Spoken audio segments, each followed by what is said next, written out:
if it's good to you, it's good for you.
introduce myself.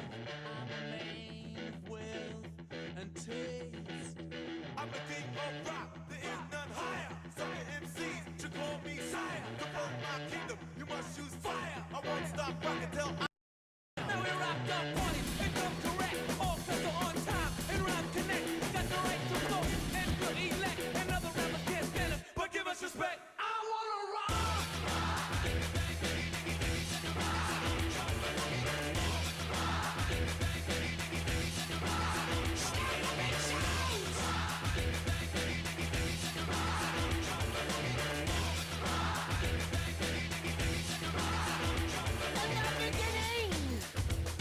Back in 1955, man didn't know about a rock and roll show.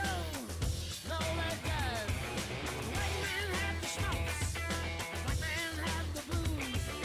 No one knew they was gonna do, but Tchaikovsky had the blues. Oh, let me rock. You know what I want. I love rock and roll. Put another time in the jukebox, baby.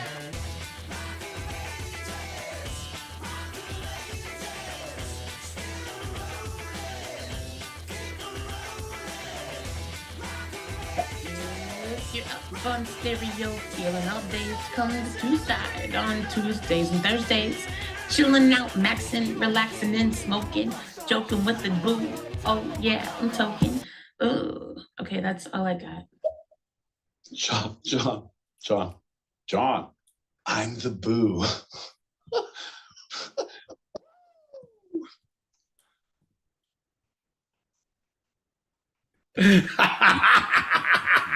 Woo, John. It's about goddamn time someone gave me a little respect around here. Folks, ladies and gentlemen, boys and girls, children of all ages, that's right. It's your friend and mine, my boy Pete, coming to the stereo streets and live on the YouTube. That's right, Tuesday, 8 p.m. Pacific, 11 p.m. Eastern, or 4 a.m. Greenwich Meanwich Sandwich time if you happen to be across the pond. Folks, this ain't my first rodeo, but I shaved my mustache like it was. You know how we do here, John. Oh, look at you. You put on your New Mexico throw rug for this occasion. I like what you've done. Yeah, exactly. All right. I see what you've done with the whole. I like the Southwestern thing. Yeah. Yeah. You know, hey, man, the first thing I learned about riding the trails is you got to get back up on that horse when it bucks you off. So bad show last week. This one's going to be even better. My man, we're going to be doing great things. I can feel it. I know it, buddy. Things are going to change. I can fucking feel it. I got a feeling. Yeah. Right. I got a feeling that your cat's going to eat your face when you die. I mean, not the whole face, but you know. I mean, just how they do for sustenance, or just to remember you by. Just little. I remember that. Yeah. Right. Oh, this guy. I remember that hand I bit that once was feeding me.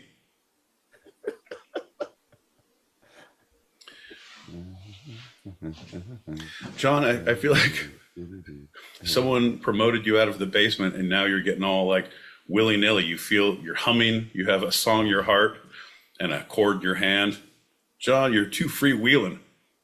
Somebody better put a rein on this. Can we get a goddamn security check on John L. Peacock? Someone check his security badge or permission slip. Ahoy, hoy. We got some shout out to everybody out here in the YouTubes. We got a Hostile Soldier, which is giving the over under on giving the hostile. Hell yeah. Knocked up and knocked out. One of each, please. Thank you very much.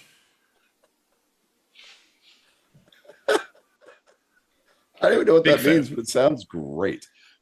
Bro, you don't know what that means? It's like when someone squares up to you in the bar. Hey, you know what I'm thinking? Hey, what are you doing? Hey, and you're like, do you want to get knocked up or knocked out, bro? What are you doing? Oh, yeah, right. Yeah, it's like on stage. When you get that close, there's two things that can happen. We gonna fuck or fight? Because if I win, we're fucking. That's what winners do. Let me go back. We'll show you the movie 300 and tell you how this war worked out. John, I've seen it 100 times. Yeah. My kingdom for a horse, my Volkswagen for a DVD player. Yeah. Or maybe my big old van that looks like a dog for a small little moped. No, Straight across. My scene partner for a solar USB charger. Whatever. I'm into making deals now, John. I'm feeling at this time in life I have to become good at becoming good in the barter economy, like puka shells, blankets. Oh, a song and dance man is what you need. Well, it turns out I can be in any village any time of the day. Oh, it'll take me a week to get there. Travels are hard, mountains are passing, but there's bandits. Okay, well, we sing and we dance and we walk along and we get hijacked along the way. We eat one person because we got lost and then we lost our food. Oh, we're down a man. What did you say? Oh, I'm saying we're glad to be here. Thank you for welcoming us to your village. Oh, we're gonna scooter around and steal your stuff and probably when you're asleep, take your cats and also your dogs because they're real good meat. What? No, I'm just saying for our next number, sorry. Guys, this isn't going well. We need to stop singing what we're thinking. We've been in the mountains too long, boss. Oh, we've been in the mountains too long, boss, and we can't keep our thoughts to ourselves. We're gonna eat everybody because we think they're looking like Celtic elves. Guys, you know that the elves don't live in Celtland, and that is so racist because the elves and Celts and all their people think it is so spacious here. We do have a nice place. Shit, they're still listening. Oh, John, it's too early. Sir, you are by yourself. Oh, I guess we ate more than we thought because we were so hungry. Our roads were perilous, but it only was a half mile, and I ate them all. I could see the town. You're my neighbor. I think I borrowed your pot. Hey, buddy, you want to come over for dinner? John, it's a silly little web we weave when first we. Doesn't matter. Too many words that rhyme with weave. We can't figure them out. We're just going to have to agree to disagree. That's true. Let's agree to pop a packet and actually start the show proper. Fuck yeah. I'm sorry. Right now, yeah, I was just talking about wellness retreats.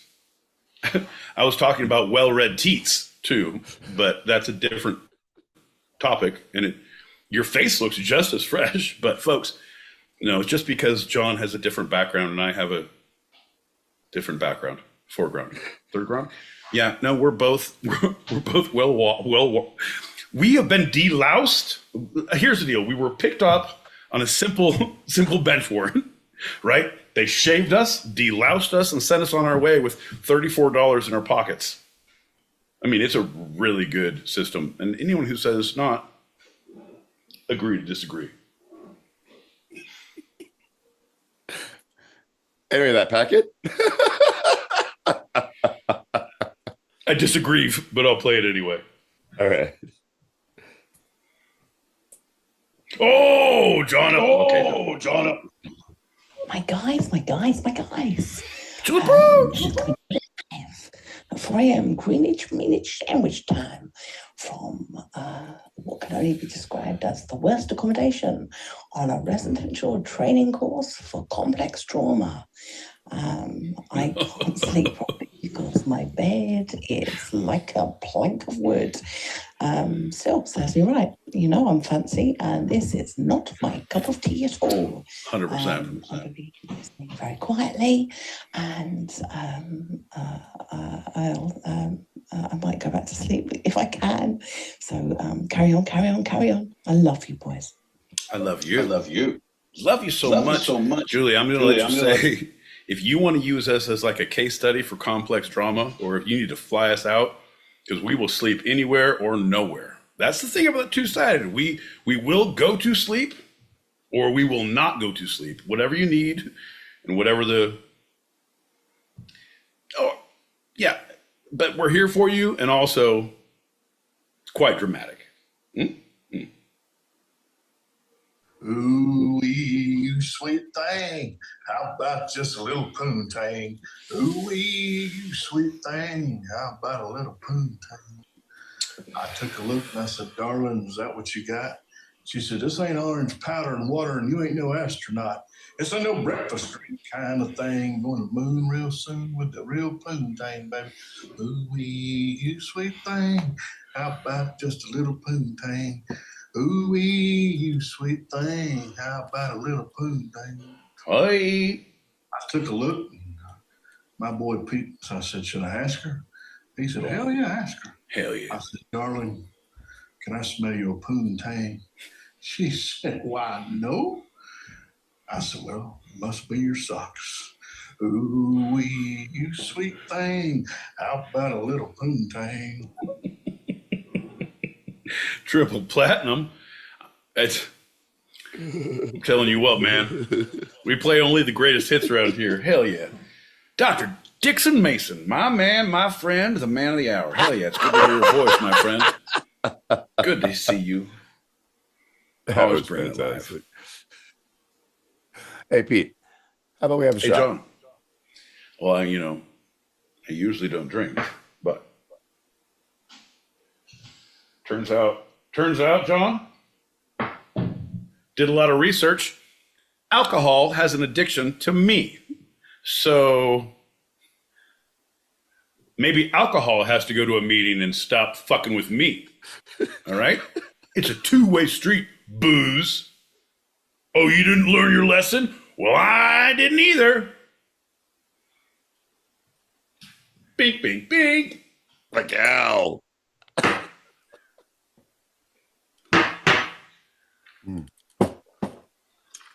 Well, howdy.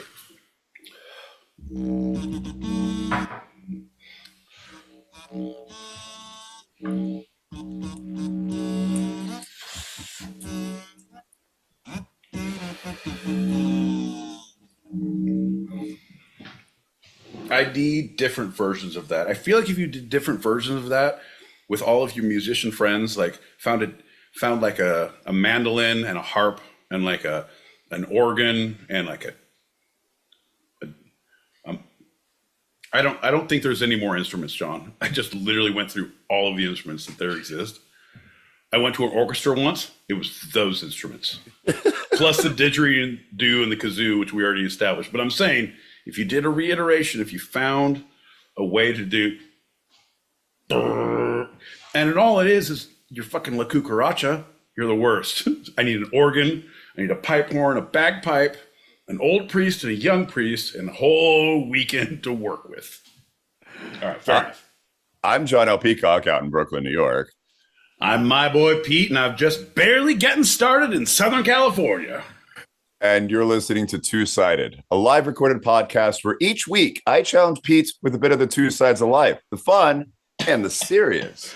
John, it's no challenge.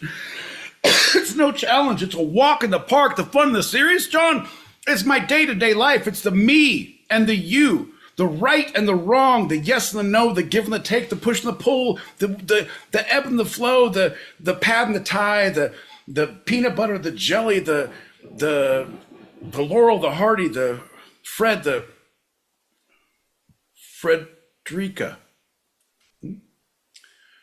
I don't know. It's like Taco Tuesday and like 2-for-1 tacos is the same thing. I don't know. You can't mix and match. You pick one or the other. These offers cannot be combined, John. Also expires on Labor Day. But seriously. My boy Pete, as I always like to do, let's start the show with a general check-in. My boy Pete, how are you feeling? Potentially volatile, but potentially docile. I'm kind of I'm kind of basically, John, what I'm saying is whatever happens the rest of this night, it's going to be your fault. So right now, however you play your fucking cards, my friend, that is how I'm going to be. So how do I feel? I feel completely safe with your choices, John. Lead us to victory, my friend. There can be only one way, and that is the right way. John, take us there. I mean, the right way is always going to our first lightning round. Going to be a quick one. Going to be a fast one. Going to be one of remembrance, but one of looking forward. New tomorrow, new dawns, new horizons. John, what do we think about when we think of lightning? We think of loss. We think of paint huffing. We think of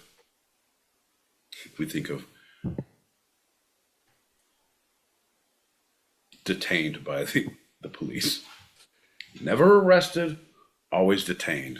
It's kind of like always a bridesmaid, never a bride. Oh, man, always detained, never arrested. You fuckers couldn't handle me anyway. Can't get arrested in this town, just detained. Right? 100%. That's my second callback. I got 2 goddamn callbacks and didn't get arrested. John, we should pitch that. No, we already pitched that to Hulu. That one's already been dead. Shit. Okay. Well, anyone who's anyone knows that the first lightning round of the episode is always a standard Q&A. My boy Pete, are you ready for the questions? Yeah. Yeah. No. Yep. Yep.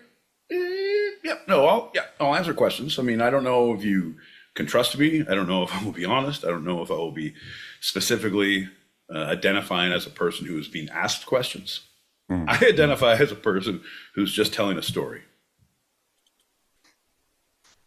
My boy Pete, first question. What's your biggest hope in the world? Ooh. I remember this. I did a 2-day fishing trip out in San Pedro. The SS Hope slept 35. Whole bunch of seamen in that Hope. It was a long road, John. Short time to get there, but it was worth the wait. Waves were treacherous. Some people got seasick along the way, but I think we landed when we all had enough life rafts. Sorry. So it was a whole lot of semen and a little bit of puke. John, that was just me driving to work, my friend.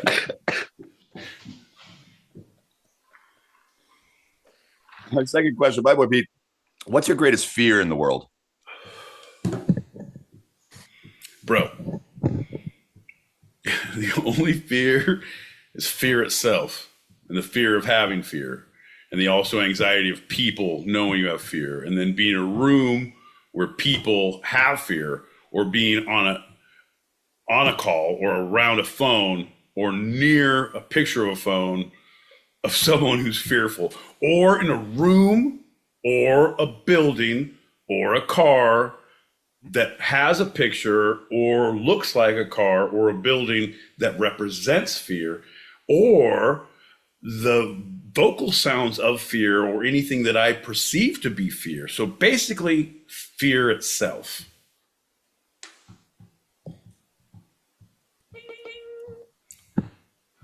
Turns out enough.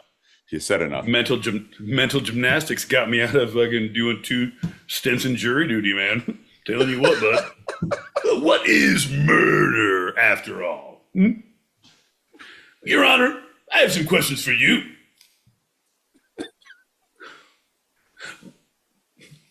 Sorry, go ahead. Next question, my boy Pete. What's your biggest hope in the next world? Oh, John. My hope is that you would realize that I don't know what the next world is. It's a pretty big hope. It's a pretty big ask. And so it leads me to my final ask. My boy Pete, what's your greatest fear in the next world? That there'll be no hope.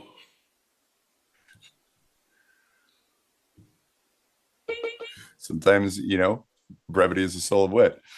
You gotta play it out. Like you gotta figure out what the questions are and then like stick the landing. Yeah, it wasn't a good performance. My ground skills were not good, but I stuck the landing. Oh, by the way, there's ice skating happening. Why is that happening? We're doing it in remembrance of all those ice skaters who got hit by that helicopter. Oh, On 4/1/25, everyone ice skates for the lost souls who will only skate in the skies, I think. Is that a thing, or are you seeing it right now in the room you're in? Or is it you having a hallucination? Hallucination? Have you hallucinagized? Hallucinogenic? I got so much fellatiation that I hallucinagized that it was crazy times. John, words are fun. I mean, English language is bullshit. Make it up as you go. Fucking. Yeah. We call it our normal patois. Well, speaking of patois, we have one patois pocket pop. Nope, that was bad. But do that. Yeah. Fair enough.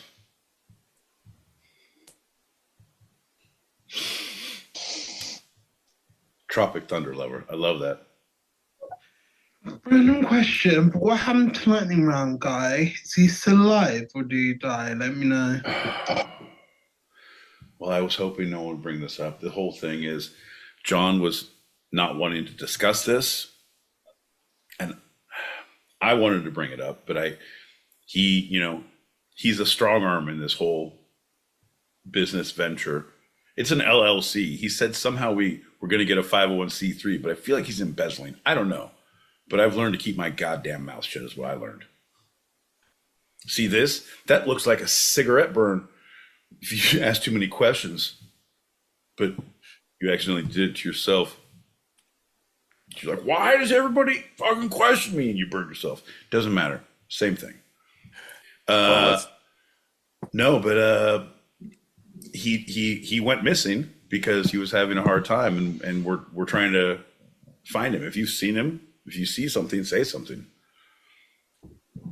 Because right now we're working on it, and that's we have John. You can come on back anytime you want, bud. It's good that you're part of the program too. Sometimes it makes me feel good because I'm like, I'm doing so good. Am I doing a TED Talk of stupidity? And John's like, and I see your hands move. I'm like, this isn't helping. Well, let's do it. Let's do a quick shot to Lightning Round guy in hopes that he's still in this world and not the next. Yikes! Oh, Jesus, John!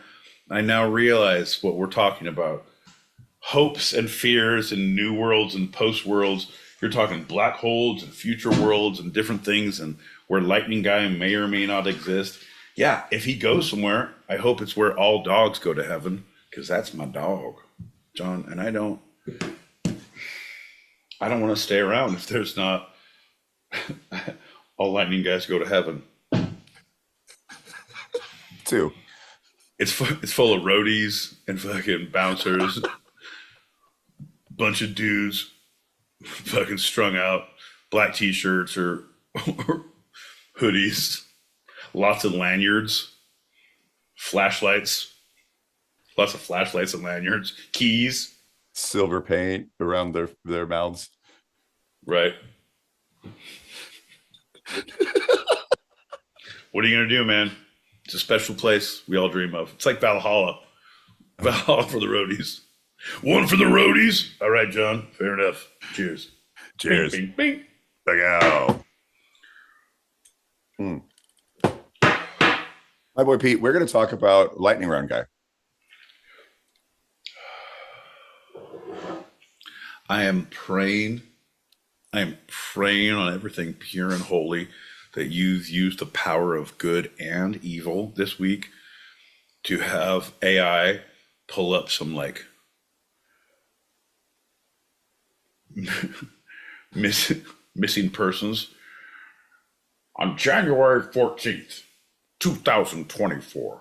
Lightning made his appearance, but said, I don't want to be here if no one wants to be here. Fast forward. John, I want to see a timeline. I want to say, if you're just talking words, your words mean very little. I hope you have at least a PowerPoint or a pamphlet that you can hand out. Folks, this is the time on the Two-Sided Pod where we like to say, don't be afraid to reach out to us on all the socials. We're at Two-Sided Pod, all one word, all lowercase, no underscores.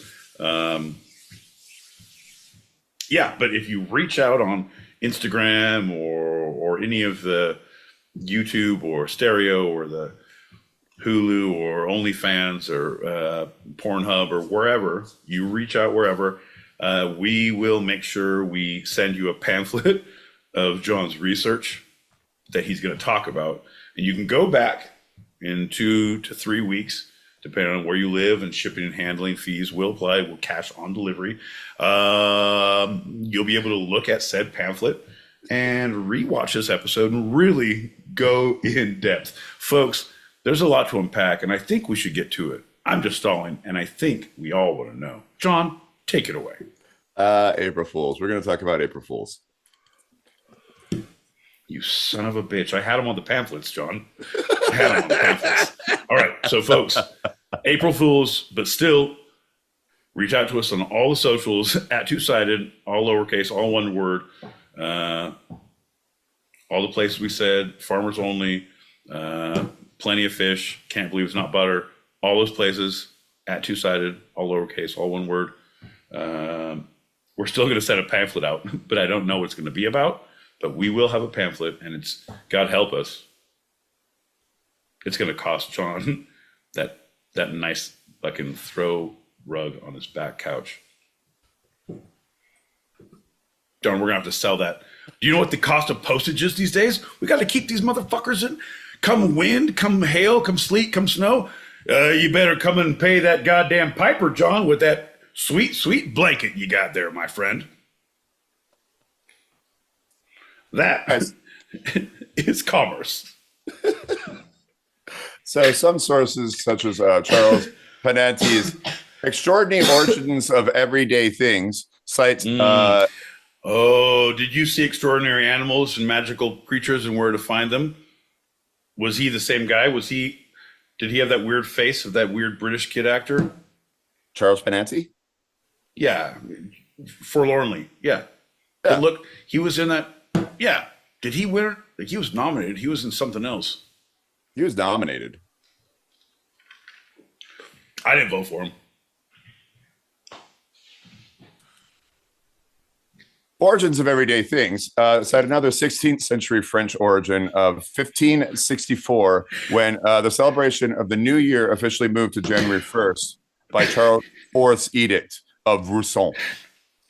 Does it have the gannet? It's not the expedited version. Oh, well, I don't like it. Well, according to Benanti, the New Year had previously been celebrated on March 25th because of the advent of spring, with a week-long observance ending on April 1st. Penanti further claims... He opened all the windows on the Pedanti calendar. Like, oh, this one had a little chocolate. This one had, oh, it's not chocolate. It's a fuck you symbol. Like, what is this? Pedantic. Shallow and pedantic. Anyway, had a whole week of that. And anyway, then his calendar said, what, John? Well, he said that some people didn't like the change to January 1st, or they just forgot about it, so they would still celebrate during this week. And others thought those people were foolish, so that they would send, instead of sending good gifts, which was normally done in this week when it was actually New Year's, they would send foolish gifts or invitations to non-existent parties. So let's run this back. Let's run this back for the kids at home. Everyone who's playing with your Two-Sided Pod, this is where you're going to get your card out and see where you can hammer off as many squares as we have. John, I believe that's somewhere on the upper right. If you have the card I'm playing. John. When was this and where was this? Let's get two facts straight. Oh, France. you know what? No one saw this. I want more. I want more facts and numbers from John. Wow. You heard it here I first, know. folks. So did I. He wants more facts and numbers. 1564, the celebration of New Year officially moved to January 1st. It was on March 25th because of the Advent spring. And a week-long observance ended on April 1st, where people would give gifts and throw parties. And so the people who kept doing France. that, France. So France in 1500. 1564. Yeah. And so they thought the New Year. Some people were so dumb. Oh, it's a fucking New Year. Is it right now? What fucking? Oh no, it's French. Right. Yeah. Continue. I did not vote for this. With it. Look at the New Year. Is it today? Oh. So John, hear me out. Yeah.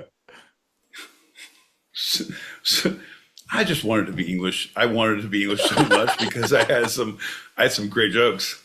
Sorry, it's not me. It's you guys. It's your pond. Right. It's the Gulf of you guys. Sorry, Channel. I think it's a channel over there. It's a channel of we. Oui. The channel will be named after we from here on out. John, What I did, I gave a box to them, very pretty, but I put a big shit in it. Huge turd.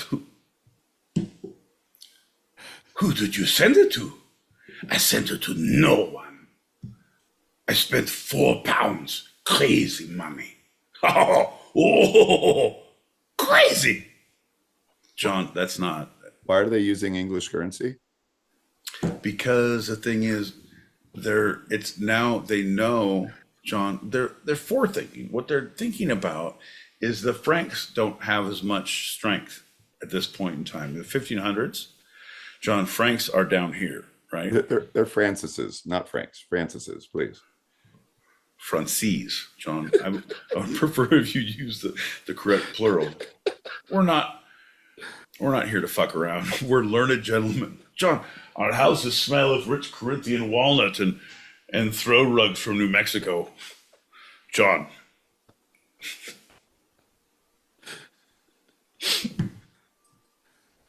I digress. Where was I? Ah, yes, chapter 3.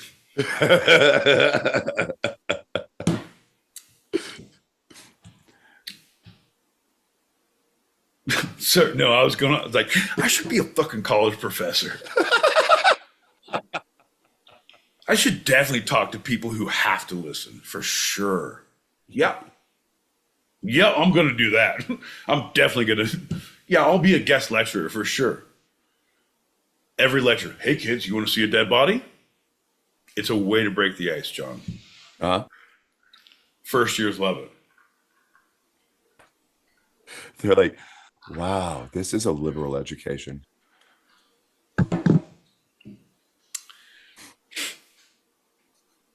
Thanks, Obama. So anyway, where was I? Oh, right. April Fools. We're not going to talk about that. We're going to talk about cats. Guys, have you ever seen the ancient art of cat juggling? Well, I know they say it's not nice, but if you are juggling like this and cats walk into your hands, that's called consent, my friends. So what you have to do is get cats normalized with juggling. So here at the Two-Sided Pod, we're sponsoring a weekend pop-up in the local neighborhoods of Brooklyn, Sheboygan, Poughkeepsie, San Antonio.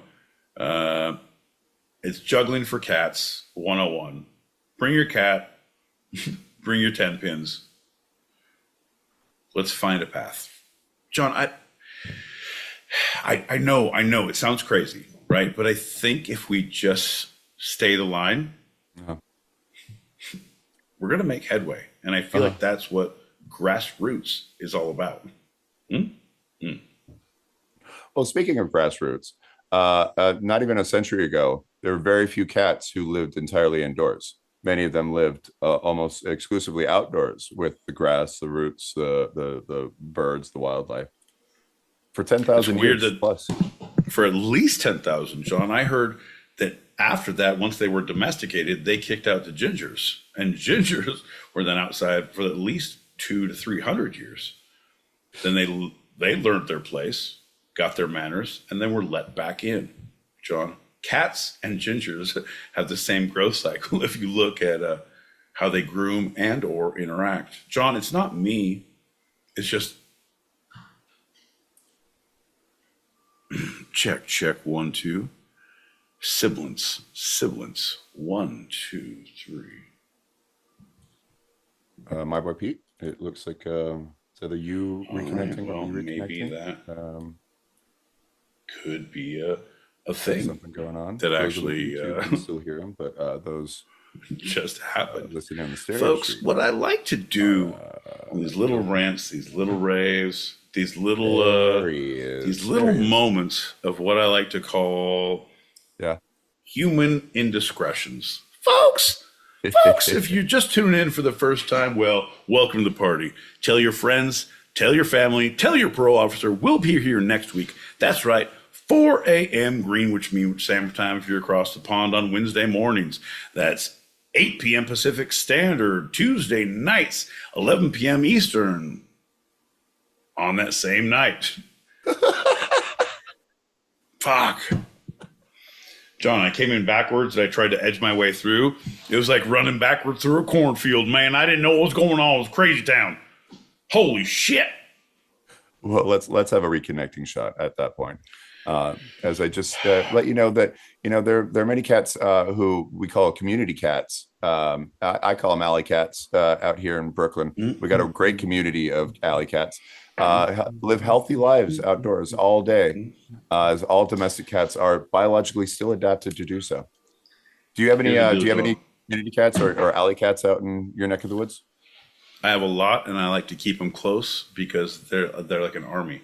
If I have enough of them, come on to me, my pussies, I say loudly every day when I leave the house. 6 a.m. I scream it. Then I come home at lunch. Kids are playing in the park. I feel like they know. And then also 5 p.m. when I get home, 7 p.m. when I go back to work, 10 p.m. when I come home.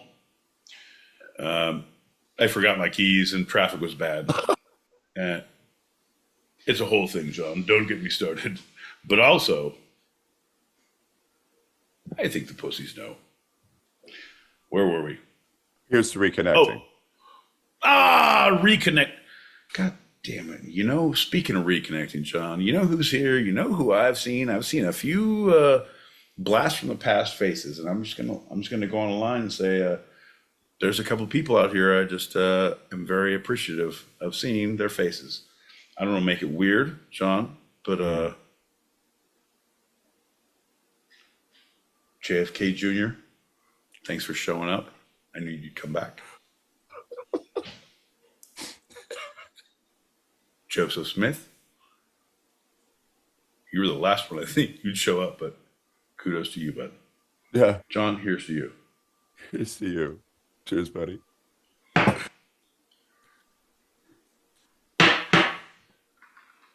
I got this research about domestic cats and 10 to 12,000 years ago, they started coming around to humans and have this unique relationship, blah, blah, blah, blah, blah. I kind of want to talk about these community cats because I was in Spain once. I would, okay, I'm gonna let you finish. I'm gonna let you finish, right? But Beyonce had the best album, number one.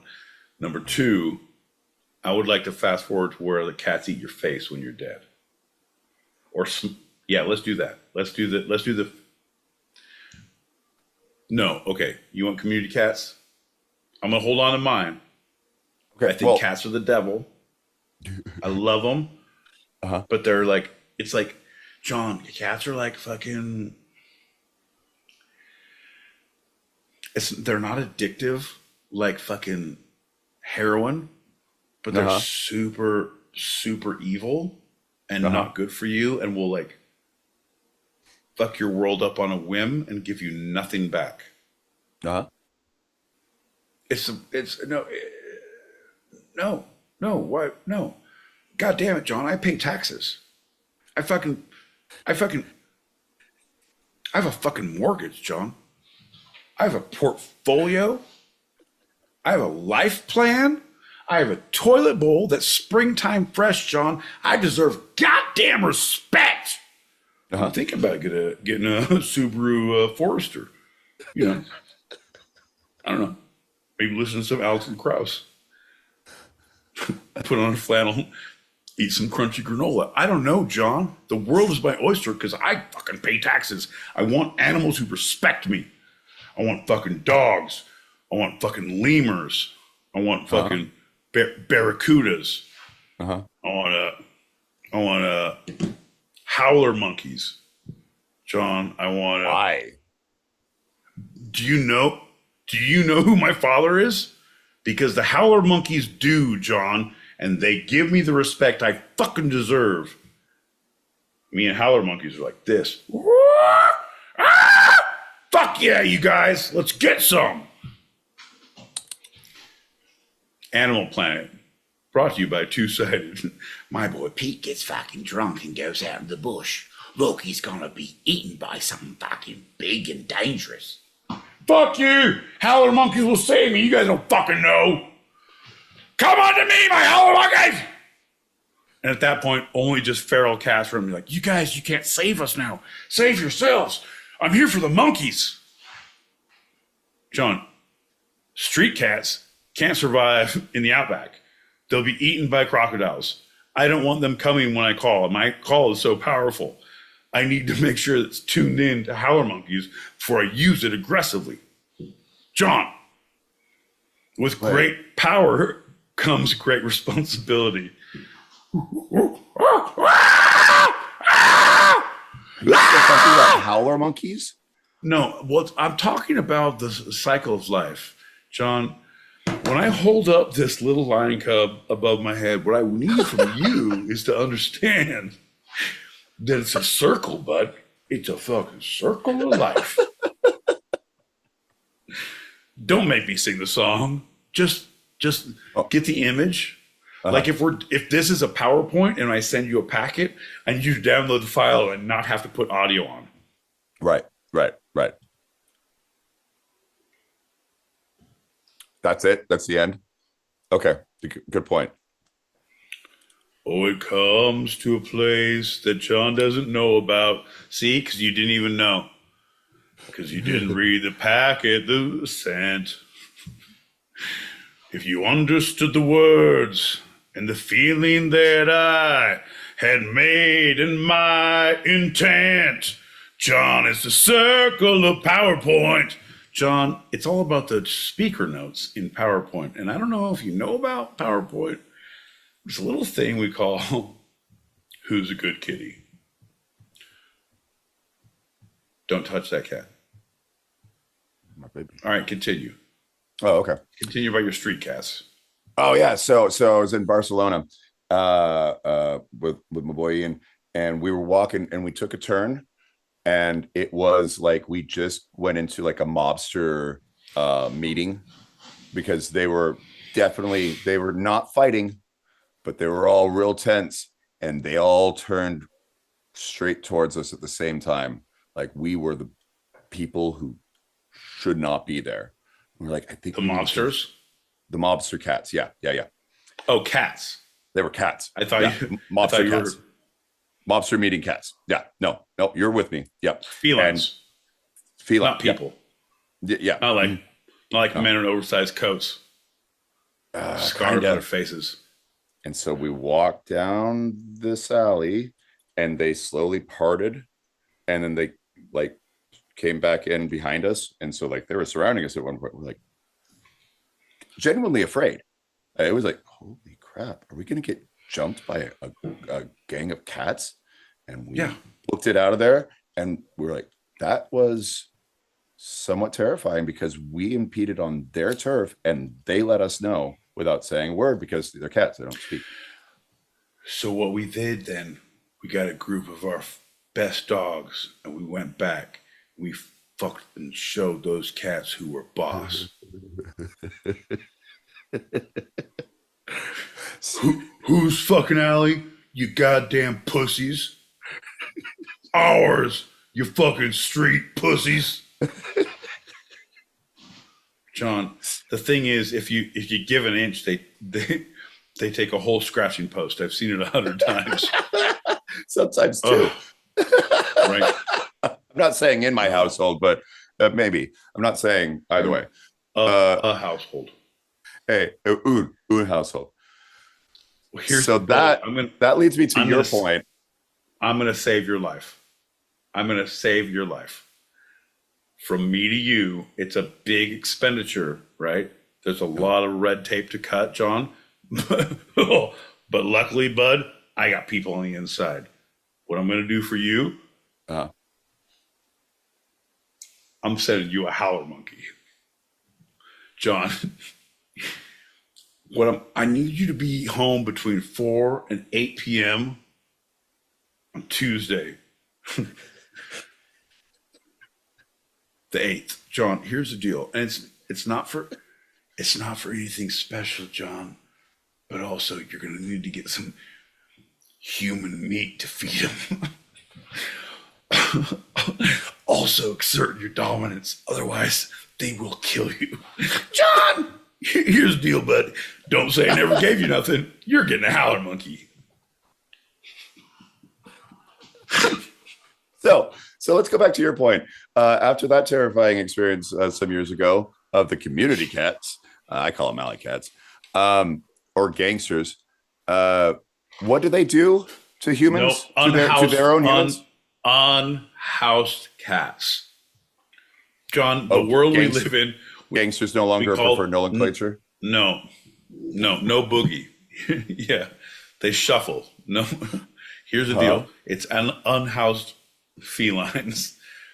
John, I don't want there to be any discrepancy in our in the readings, in the court documents when they go through the show. John, Your Honor, at this point, Your Honor, I'd like to take a break because I am parched. And they read that back, and the honor is like, huh? It's like, yeah, the honor. And they're like, you mean the judge? I'm like, whatever. Howler monkey coming to your house. And then the judge is going to be super scared. And like, yeah, everybody gets water breaks. John, it's the perfect ploy. Fair enough. That's not a threat, Your Honor. That's just a plea for water. But also a promise of howler monkeys if there's no sustenance of water to be howled. All right. So I know what you were talking about, and I'd like you to expand on it because that was one of the reasons why I was a little terrified in that moment with all those gangster cats. I'm sorry, unhoused felines. My bad. Thank you. Working on it. We're going to use the proper term, John. We don't like that nomenclature any longer. What we prefer to be identified as is unhoused felines. Yep. Meow you very much. So why was I so afraid, Pete? What's the little thing you know about him? Meow is the time. Meow is the place. Meow is when we get them. That's right, you little fucking pussies. Sorry, John, I'm trying to work on I have a speech to give to all these unhoused felines tomorrow. I'm really working on my taglines. This has been brought to you by the SPCA. Fuck your couch, but support your pussies. All right. No, John, cats are the worst. Dogs will sit by your grave when you're buried.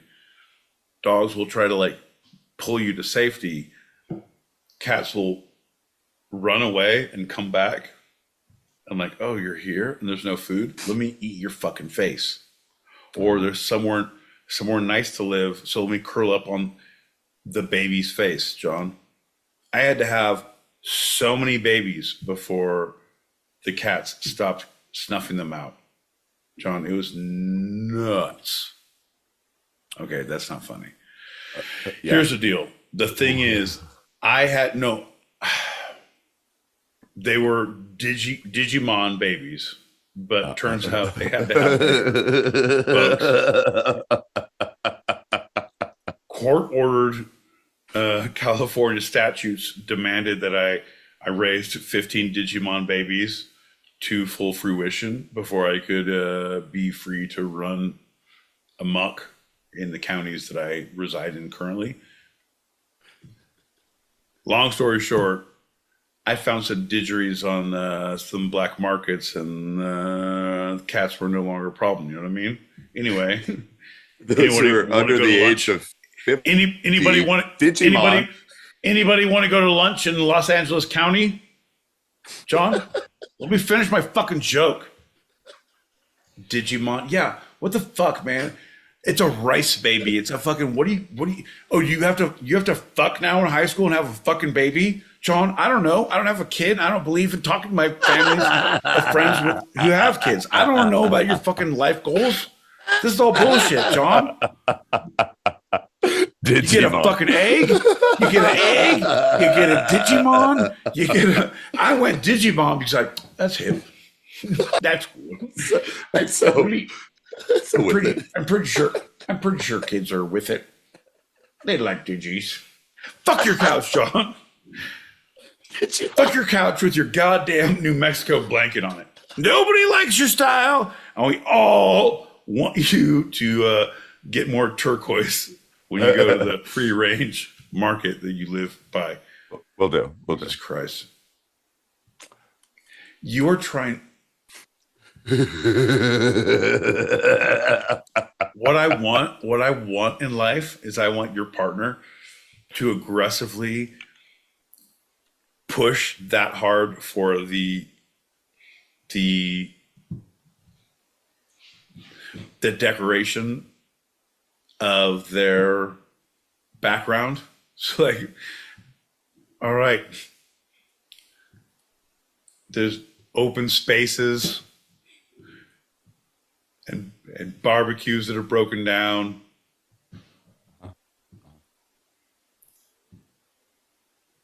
It's a shit place, but I just want a lot of open space.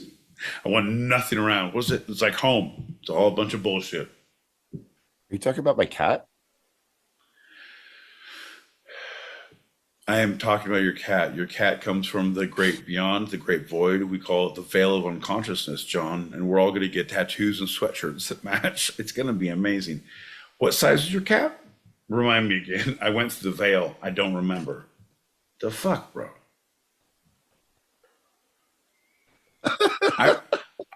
I would hope someone decorates like, oh no, John is in his natural environment where he decorates himself instead of his insane asylum. Like, hello, folks. You like all the jade and agate? This stone is the heart of rose. This one is Gold Coast Fool's Nuggets. This one is Shasta Riasta. John, you're going to be saying some weird shit and like holding up rings that do weird things. Hey, man, we love you. We support you. You're going to be okay, man. That's right on. If you need to be home, just be home. If you need to be there, just be there. But wherever you are, you're okay. I support you. I believe in you. I trust you with like off the top of my head, like 5 things. What are they? Well, I mean, I don't want to go into naming them right now, John.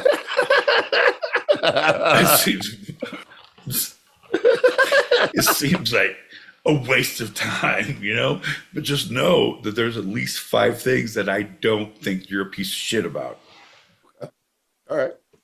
So let's get back to something important. Anyway, so why do cats eat your face off? Number 1.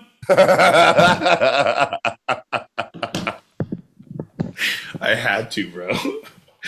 I had to. Your love of felines and stick-to-itiveness about segments. Big fan. I trust that. I trust you'll always go back to the through line. If you remember it, you'll always go back if you remember it.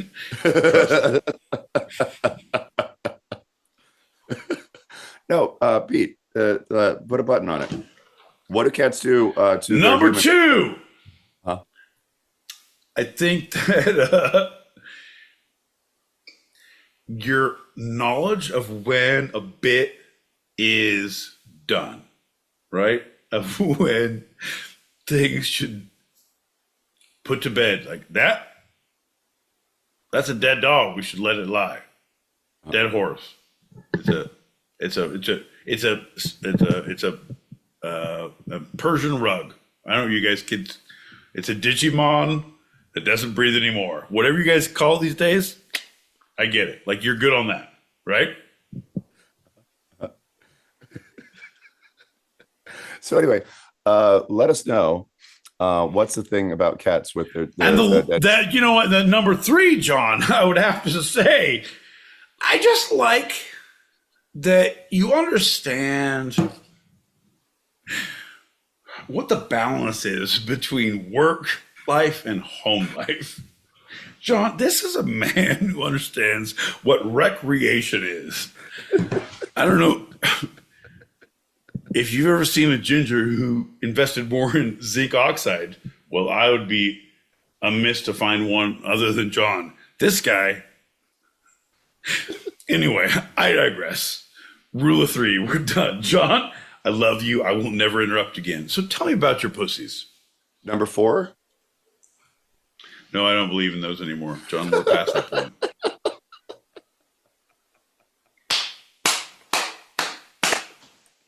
This fucking guy came to play tonight. Jesus, what the fuck? This is a fucking madman. John, I'm going to smoke a joint. I feel like we all deserve it. I feel like we all deserve it. No, we don't need it. No, you don't know. You do you. I'm just letting you know that I'm celebrating in my own little place. I don't need you to do anything that makes you like, this is where I need you to be. This is the perfect spot. Like, God damn it. Just stay here. You're sinking every shot in the pool. Yeah, we'll play doubles. Yeah, $100 a ball. John, don't drink anymore. Don't smoke anymore. Don't drink any less. Do you want water? Don't drink water. John, stop peeing. Do pee. I don't know what you're doing before. Do that. John, go. Shh. And that has been Cats, everybody. You know what, John? I think Cleopatra said it best when she said, "Where are my pussies at?"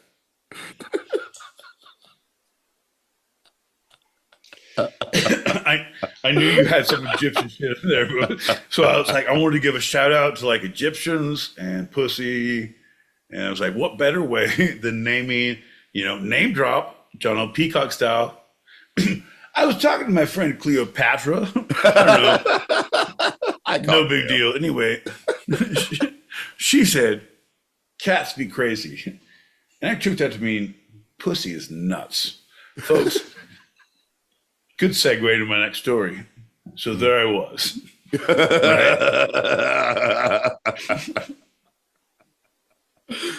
With this Egyptian god who happened to also be a pussy cat.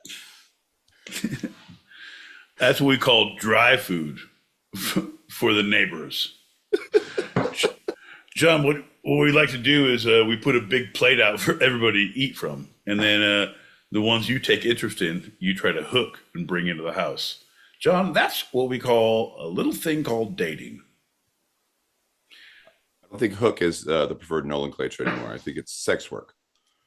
No, I definitely hook. I don't want there to be any twist about it. I want you to know what you're getting into. Like I am. It is aggressive. One of us will regret our choices tonight, and we will never speak of this again. Either of us. And I think one of us will probably learn. I got to go to work tomorrow. Oh, did you know cats have barbed penises? John, I don't know what magazines you've been subscribing to, but the cat porns I have for my neighborhood pussies don't show any barbed dicks. it's mainly pussy on pussy, so it's a lot of girl on girl action.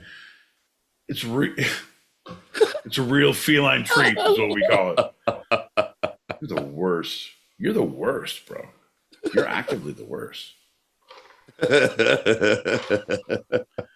Shut the fuck up. Okay. Us, no, not you. Like, I'm sorry.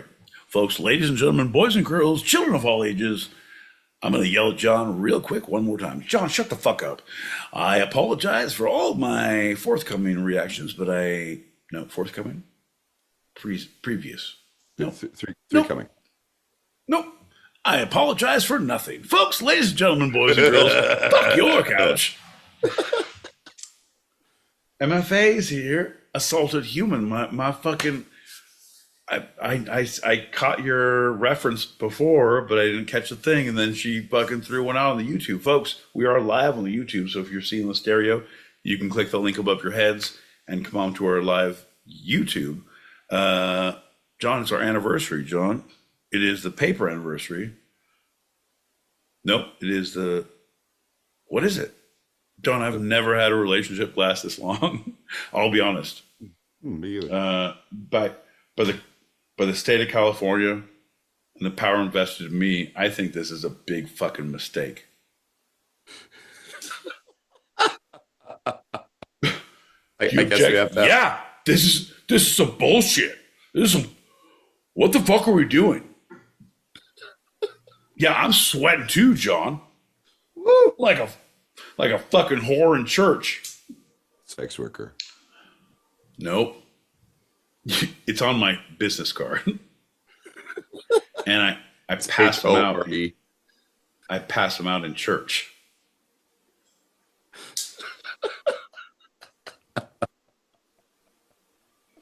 Oh, my boy Pete. I'm having fun. Your Honor, there's an explanation for everything you're hearing. Your Honor. Yeah. I'm gonna take the stand in my own trial. You bet your fucking ass I am.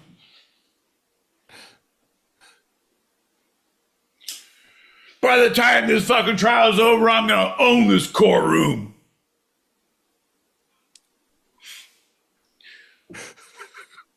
Hey, nice pistachio, by the way.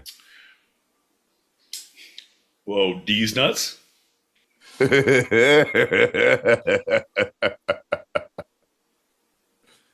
know, the singular term of mustache is actually mustachio.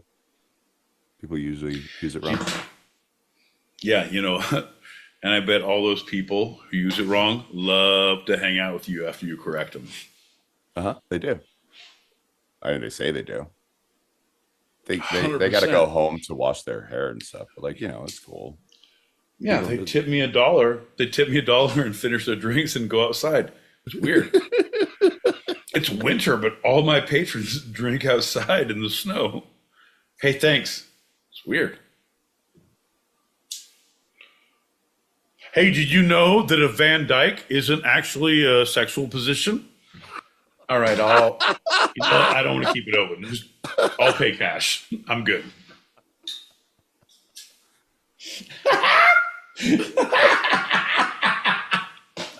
So dumb, dude. Woo! It's about time we had a good time, John. We deserve it. God damn it, we deserve it. I want you to know that we deserve to have fun. Thank you. Thank you, John. Thank you. Thank you for having fun. Thank you for having fun. I know you have the ability. I know you can. I've heard from your other friends. You do still. I get fucking business, John, once a week. Like, oh, this fucking asshole. I'm in trouble for this. I did this wrong and I did this wrong. Oh, now I'm too drunk? John, I thought the drunk enough that I was got us pulled over and made us meet those credible cops who turned out to be dancers. But then they weren't, and they were actual cops. But then, long story short, I'm sorry we got arrested. Anyway, you hold so much against me. It's hard to do a good job around here. Yep. By the way, have you poured yourself that shot for the anniversary? I was waiting for anyone to call it out, and of course it'd be a salted human. Hey, happy 4 years, bro. Happy 4 years. Why'd we start on April Fools? Bro, oh man, that I knew it was coming, but it kind of fucks me up. Like it kind of fucks me up. I was thinking of doing another, I'll do a retro. Nah, screw it. Don't look forward. Look back. No, wait. Scratch that. Reverse it. Move forward. 100%. You only pay in cash, so they can't fucking find your receipts. That's right. Yeah, that's right. It's not my U-Haul. I didn't even buy those shovels. Yeah, 100%, John. I get it, man. I get it.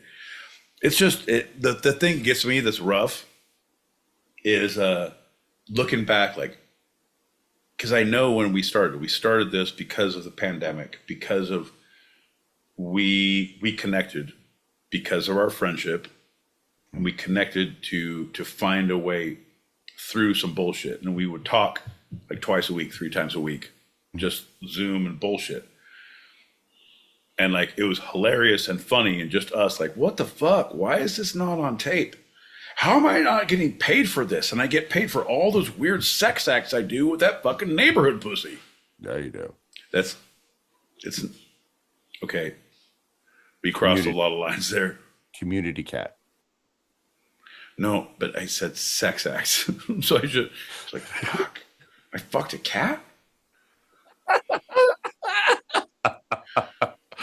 I was trying to get out of that one. I was like, I'm not sure how to do that. Folks, we're swinging for the fences here.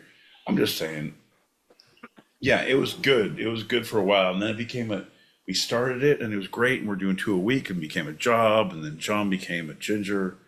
Turns out, did you know? I don't know if you go back, look at the first 2 years of the show. He was wearing a wig. He was buttoning his shirt. I didn't know who he was. After I was committed, all of a sudden this happened. Well, I helped get you committed. Granted, I shaved a beard. I had a giant beard and I shaved it. So neither one of us knew who we were. Jesus. Okay, I have a shot ready. Now I'm like, oh man, I need to go to therapy.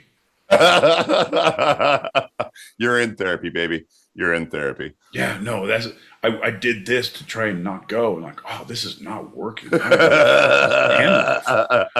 now I have more shit to deal with? How is that a thing? Woo! Cheers, buddy. Happy anniversary, brother. You're welcome for listening. Don't give me anything. Ooh. Because that's going to lead us to our next. But. Oh, okay, what? If you did give me something, I'd be happy to open it on air, live. Hell yeah. Hell yeah. Cheers, motherfuckers, to everybody out there. Anybody who's giving shots, MFA, our fucking, the mayor, all of our founders, all of our people, man. Thank you so much. I know there's a lot of people out there. We're getting some messages and we have a lot of platforms going on. Like, that's why I feel so crazy, John. I have 7 different streams and I don't look at any of them. By founders, everyone, you met the foundation. No, I mean the Maker's Mark. We're brought to you by Maker's Mark. Nope. None of us ever drink that shit. Because they got wax on their bottle. Fuck that wax. You can get better whiskey and a screw off than that shit. Yeah. Sorry. And that is true. But all right, go ahead. Sorry, John. I digress. Go ahead. Old Crow. No, let's on that note, let's pop them packets. Okay. Yeah. All right. About time we pop some packets. Teach some lessons. Let them know who they're dealing with. Ain't that right, John? Ain't that right, John? Did you know the saying, see something, say something, is the equivalent of snitching? And snitching is shitty. Everyone knows that. From the moment you're born, snitches get stitches. So technically, do you want to be classified as a snitch? No, you don't. You get shanked in the fucking thigh or in the face or in the gut or somewhere. You're getting shanked. Basically, I don't want to be a snitch. Snitches widen up in ditches, John. Happens every time. But at the same time, that's what I rely on to get away with so much things. Shh, shut the fuck up. Don't be a snitch, bitch. Shit. What now, John? What? 4 years. What? See? Happy anniversary, fellas! Let's go! How you doing? You look fantastic. Hope you're doing well. Mwah. Mwah. MFA, assaulted human, my friend. I love you. I love you. John loves you. Thank you so much. You've given us so much kindness over the years. You've given literal sustenance to half of this show. The other half is jealous and needs to be fed. I am planning to make a drive-by to get a meal, see what the Great Lakes look like. Life is short. I have a travel van now, and I'm looking to drive across America. So, yeah, that Michigan is going to be on. But I want to fucking shh, quiet. Shut your mouth. Everybody, quiet. Hello, you amazing, wonderful people. How the fuck Woo-hoo. I'm playing in the dirt. Yep, it's almost 9 o'clock and I'm still planting flowers. See? I love that. I love that, Foxy lady. It's good to hear your voice. Hope you're doing well. I love that though, man. When you're out, when you're doing your thing, and especially when you're planting flowers, I wasn't a flower person, but I love being in the garden and doing your veggies and like, oh, my corn's coming up and here's my squash. Anything I would kill, but I could kill. Squash was like, look at this. Yeah, but then I learned that squash is like a cockroach. So turns out I wasn't very special. But I did. John, you were there. Actually, no, you weren't. I did some good tomatoes. I did good squash. But yeah, anything in the garden when you're working out there, big fan. Good to hear your voice. Glad you're here. Your constant sabotage of that whole section. John, you have the patience of a saint. You have the vocab of a sailor, a trucker. It's so fucking funny. God, I love you guys. Fucking love you, boy. Love you, love you, love yous. Loves yous. 4 years, you don't realize that this is your therapy session? I mean, come on. Come on. So proud of you, fellas. I've enjoyed every minute of you. You deserve to be celebrated. Love yous. Thank you so much, man. Thank you so much. Yeah, no, it is good. It is therapy. It is something you can rant and rave and do your thing and have. But you guys know, everybody out there who's listening, you guys have all been on podcasts. You've done podcasts. You've listened to podcasts. You follow shows. Like we all follow shows. There's shows I follow every week, and there's good shows and there's bad shows. And you see like the bad show as an audience member, you're like, the fuck was that? The fuck was that? What are you doing there? God damn it. And then it starts to be work because like, hey man, if we just do this a little better, we do this. And then we're like, let's have meetings, and we're having more meetings, and like, don't do this. This is my, and then we're all like, stay in your lane. stay in your lane. And like, we're sending emails like, in this file, you will see in point one of the draft. Like, what the fuck are we doing? John, my lawyers and I want to come to an agreement. We just want to go back to having fun. We're willing to tear up the divorce. If we could just learn to love the process again, baby. Because I feel like we do. That is why it's a John, I know you didn't want to raise this show religious. And I was like, but my family wouldn't accept it and put it in the will unless we had it baptized. John.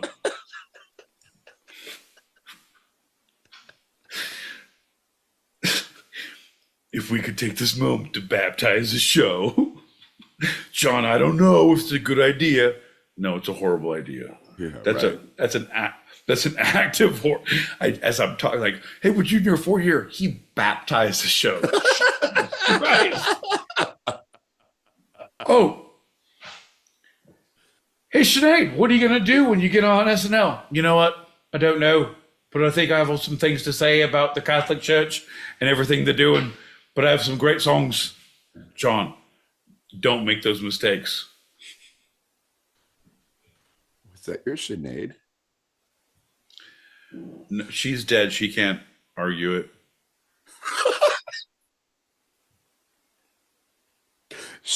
Shout out Sinead. Shout out to the afterlife. The river Styx gonna take us away. Hey, who got the last laugh? I don't know. Point? Catholicism. John. Too soon? I don't know. Too decided. You better watch your ass, Bjork. You're next. You in that swan dress. That's what I'm saying. Iceland, fucking. Oh right, yeah. Hey, you hear about the volcano? Never mind. No, let's not talk about that. Let's talk about the next lightning round. Oh, lightning round, and we're coming around. Everybody in town knows lightning round. Hey, lightning. Someone please clip that. I'm just trying to do new audio clips for lightning round. John. Hey, lightning. Well, you gotta have a button, John. That's one thing I know about comedy. You gotta pitch it. You gotta tell them where you're coming, tell them where you're going, and tell them when you're done. John. Here's the first thing I want to ask you about the lightning round. When are we gonna start? We're going to start right now because it's one of your favorites. And I always say that, but I mean it this time. One of your favorites and mine.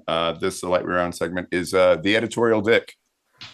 The editorial dick, where I give a headline and Pete editorializes. Opinions only, no facts, just the Pete.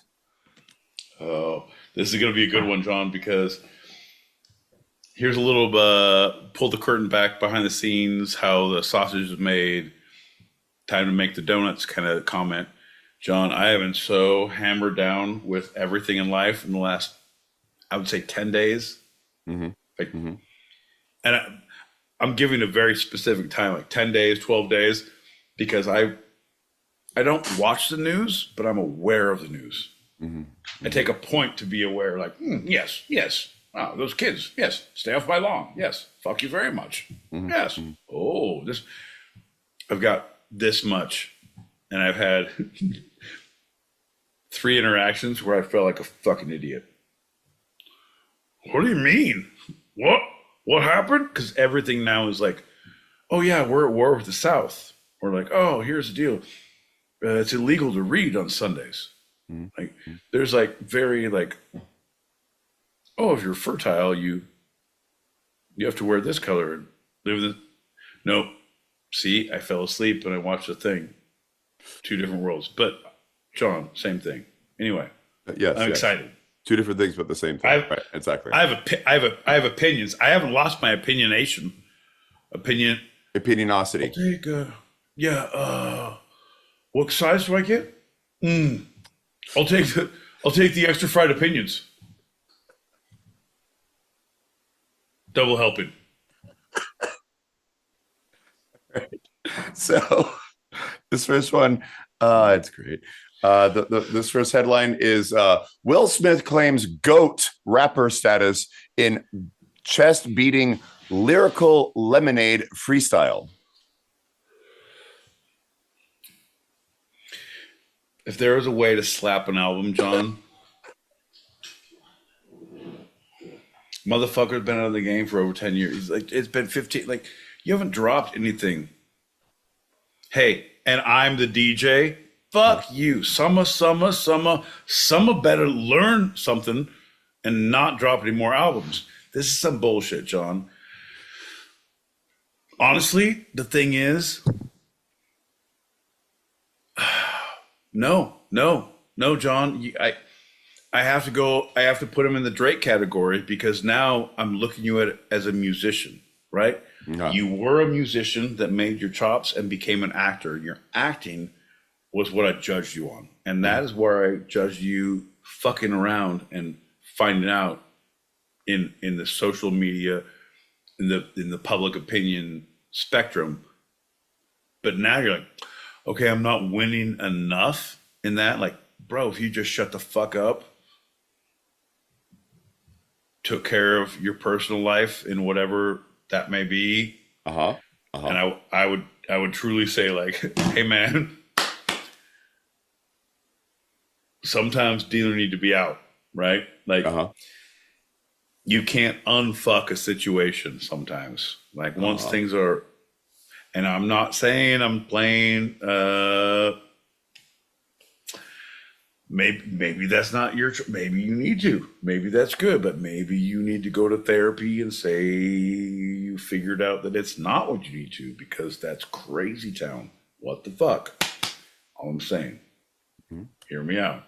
You then ventured in the music stream. You came into our world to fuck with this. And now you're the what?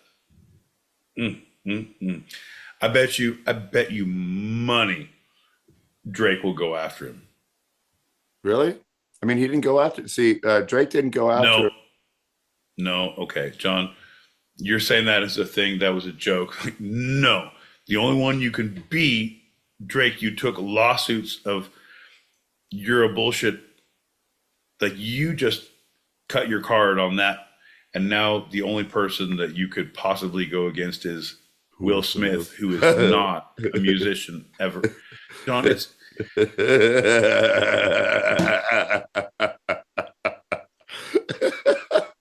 oh, really? Well, the thing that we find funny about that, you know what? I need to learn to let things breathe, John. I feel it could have been,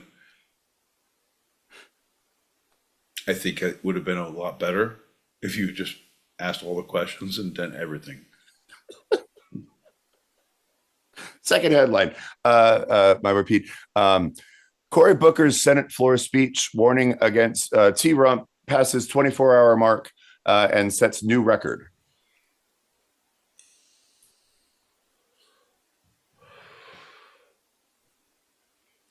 Fucking awesome.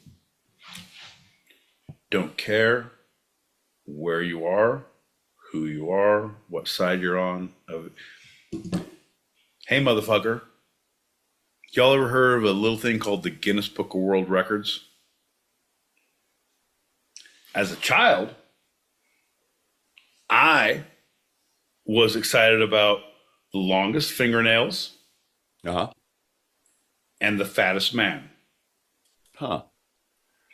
Two things as a fat child that I thought I could accomplish if I just really put my mind to it. That's within my realm. I can do those things. I can do those. I could. If only I had a twin. I was so angry I didn't have a twin for like 2 years. Like, fuck. I was angry. I just need a fatter twin that would lead me on to eat more. John. I'm You saying. know, you know who he beat? Who held the record before? Of who? Of what? The fattest twins? Yeah. No, the fattest twins. Those guys haven't been beat since like 1974. Like those fuckers were fat. It was awesome. They would ride little tiny fucking mopeds, and it was fucking awesome. The picture in Guinness Book, 1984, was these fat fucks riding. I was like, one day I'll have a moped and a twin. Yeah, John. And then I was like, well, I better learn to play baseball or football or be a human. Gotta do something. Shoot. This is all bullshit. I'll do a podcast. That'll do it. Nailed it 4 years later. I'm looking back, John. I'm truly like, I wish I had that fucking moped.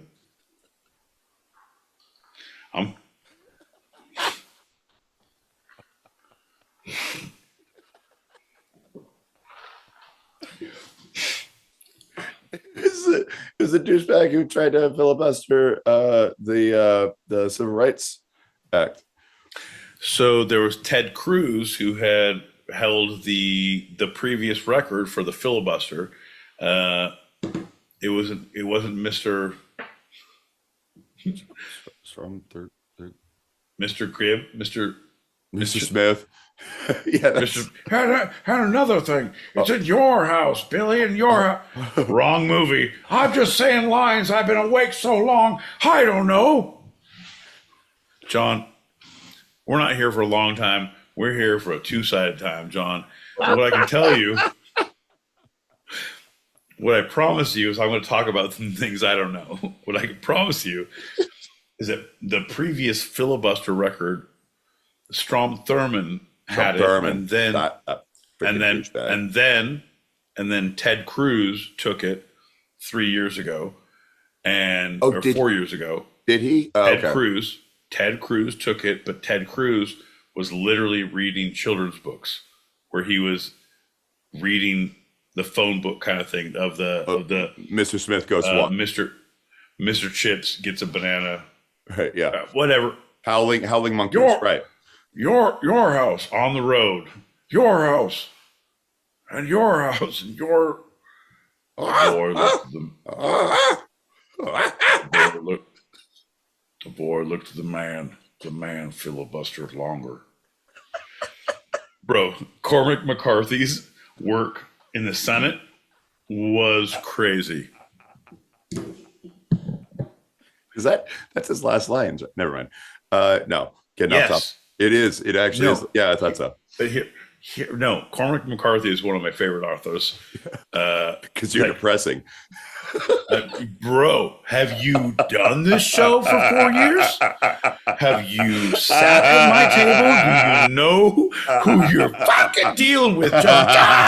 John, welcome to the goddamn party. We're here for keeps, baby. If you don't like what you heard, if you can't believe what you see, if you don't understand why we are continuing to do this, well, tell your friends, tell your coworkers, tell your parole officer. We were here. We were here. You've short it. We were here before all the. John, I'm going to get it. Tell your friends, tell your coworkers, tell your parole officers. We'll be here next week. 8 p.m. Fuck your couch, John. 8 p.m. Pacific, 11 p.m. Eastern. That's right, folks. It's 4 a.m. Greenwich Sandwich Time. If you happen to be across the pond, if you are, God bless your soul. Have a sausage roll on me because we're going hard, baby. So, right, Corey decided to actually say real words. For the fucking win, John! I'm sorry. No, I'm not done. I'm still filibustering. You're not. The gentleman from California does not yield his time. Shut your fucking ginger mouth. There will be order in the chamber. Shut your fucking ginger mouth.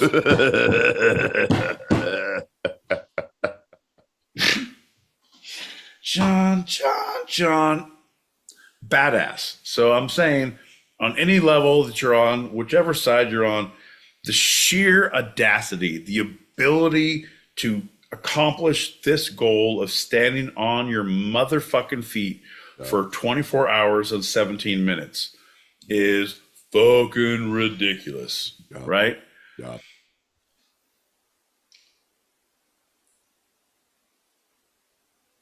We do the show, it'll be like 3 hours, 4 hours sometime. Like it's a rough road. Granted, we're not timing, pacing, doing our things. We're not civilized gentlemen by the end. We're rabid animals. Only by making oneself an animal can one forget the travesty that beholds oneself when one lives like a man. John, that's an original quote. No one's ever said that. No one has ever said that. Thank you. Shh, quiet, John. Don't try and correct. No one's ever said that. You're right. You're 100% correct. Shh. This is all in the footnotes. If John has something to say, put it in the footnotes. Let me finish. Shh. John. Shh. As I'm saying, Sweet. I love you so much because you are struggling so hard right now. To see this struggle on your face. I need to correct. No man. Being of sound mind and glory. That's not it. Fuck. Tiki masala. Shawarma and biscuits. Potatoes and gravy. John, shut the fuck up. Not your time. Not your time to shine. John, this is my time to shine. I want you to listen in a line. I knew if I could start singing, he'd start clapping and humming along. John, come on, baby, don't struggle. We're going to get through. Come on, John. I'm just saying, so Cory Booker did a feat of strength. He did a Guinness Book of World Records amazing thing. He stacked the quarters. Yep. He ran the miles. He lifted the kegs. He drank the pints. He did whatever the thing is to like, holy shit, no one can do that thing. Right. No one eats 39 eggs. Right. But then, John, then on top of that, instead of just fucking around, like reading the phone book, like Mr. Peacock goes to the Two-Sided Pod on Tuesdays, 8 p.m. Pacific, 11 p.m. Eastern, 4 a.m. if you're across the pond. John, it's not like that. It's about he had sustenance. He gave us food for the soul, John. He gave us food for the mind, John. If you just let me work it out, I don't need your help, right? I don't need training wheels, right? This is, my friend, this is my therapy, right? This is what I do. I'm my own therapist. Physician, heal thyself. And that is why we should all think about our past discretions and choose to move forward in a better way by smoke them if you got them. Uh-huh. So that's my final answer on Cory Booker.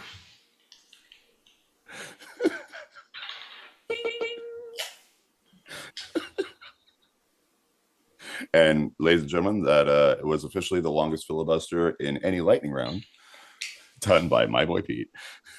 Well, I'm not done yet. The whole thing is I just want to know how much I love the lightning rounds to be known by the audience.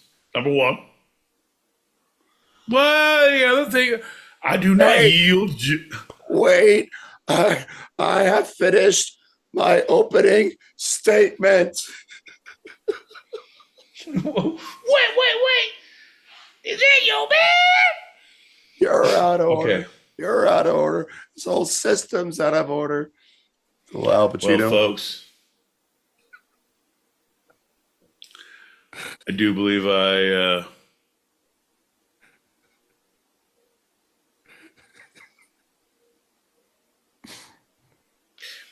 I've made enough statements here. I believe John, when you put your head up, you look. We both have weird faces when we do things. Is it? I don't. Can you just have your head down the whole time? Thanks. Yeah, that'd be great. No, Like, I My don't mama know if said it's the I have a mushrooms. face that's just made for radio. Right. No. My mama didn't make any weak necked babies. That's for sure.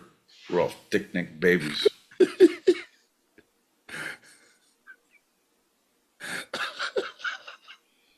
A Next, lightning round riding on the back of a turtle. Well, So- have patience. That was number- Have patience. Don't be in such a hurry. When you get impatient, you only start to worry. Remember, two-sided is patient too. And think about the times when two-sided had to wait for you.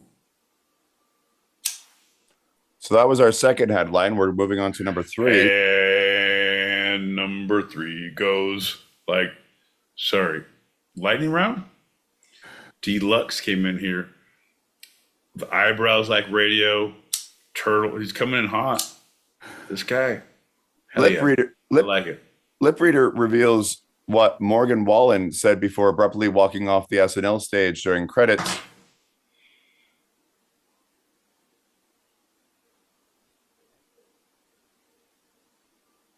That's the headline. I do have what the lip reader revealed if you want that as well. Oh.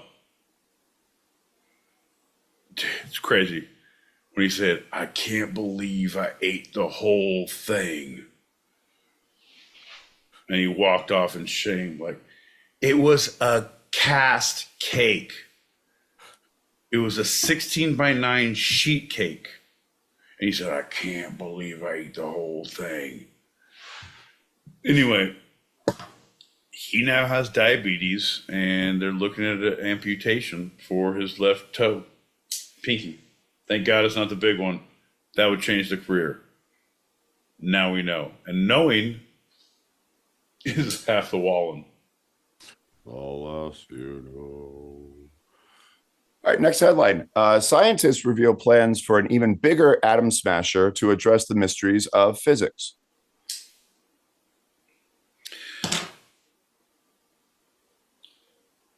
Scroll. All right. Netflix releases a release date for Adam Sandler's Happy Gilmore 2. All right. That's something we should talk about. Nice. Come on, man. The thing that you know I actually care about, you're like, that's a bad one. Move past. Atom Smasher, John. No one needs Hulks and Atoms. The thing is, it's a sad way to think about. We're just ships lost afloat at sea. Eventually, the world will burn. Just lean into Sodom and or Gomorrah as much as you can. Recycling doesn't matter. They're not going to take it anyway. We did start the fire. It was always burning. So what's the point of recycling? Like a candle in burning plastics, never knowing what the ozone, if it was a real thing.